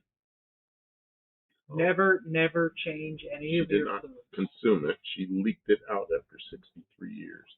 Hey, Thomas. It's probably the same. Gotta go to fluid work that in the soon. We 60s. subscribe. We catch up. My hubby saying, nice to see a woman that knows how to weld. She knows how to do everything. I could tell you stories of the last year or two that she's fixed things that amaze me. Thanks for being here. Things that I would have thrown away and bought a new one, and she fixes them. I should just throw stuff away. It's good. Thanks for subscribing, and it's good having you here. Yeah, I want to see your rally car. Come back. Send us pictures. You know what, Kim? It's probably time to go. Okay. Yeah, we've been here 3 hours and 15 minutes. Yeah. It's not a contest. We put in our service for the night. So. What is this thing? With a screw. Oh, that's a tripod mount base thing. Some kind of little thing. I didn't know what it was. Mexican Spec says she did not consume it. She leaked it out after 63 years of age. I know, but he said it again. He said it twice? Yeah. Oh, why'd you say that twice? I don't know. Okay. We're going to call it quits. Thank you all. You've made it to the end. I award you 3 additional points for sticking it out. And you've been a good audience. Thank you, everyone, for your comments. And even when I'm wrong, I'm confident about it. And I did replace all the cooler lines because they all leaked. Oh, yeah. But don't change the filter, just the lines. That filter's still good. Well, we'll know something if we get finished this transmission with the CVT and it craps out after we change the fluid, then we'll know. Then we'll know. Then we'll have to build a new one. There'll be a new project. We will push it over the hill and get another one. We're not going to push that car over the hill. They're so cheap. Well, then we'll buy a transmission. No, we'll just take it apart, fix it. You're good at fixing everything. You'll fix a CVT. I've never done that before, so it would be something interesting. We probably get 10. 1973 for Tuesday night. That's right. That's right. So, thank you, Luis. We appreciate your input there. Tuesday night we'll do the picture show on Tuesday night. Don't check your fluids and put your windows down. That's right. We need the rain. Put your windows down.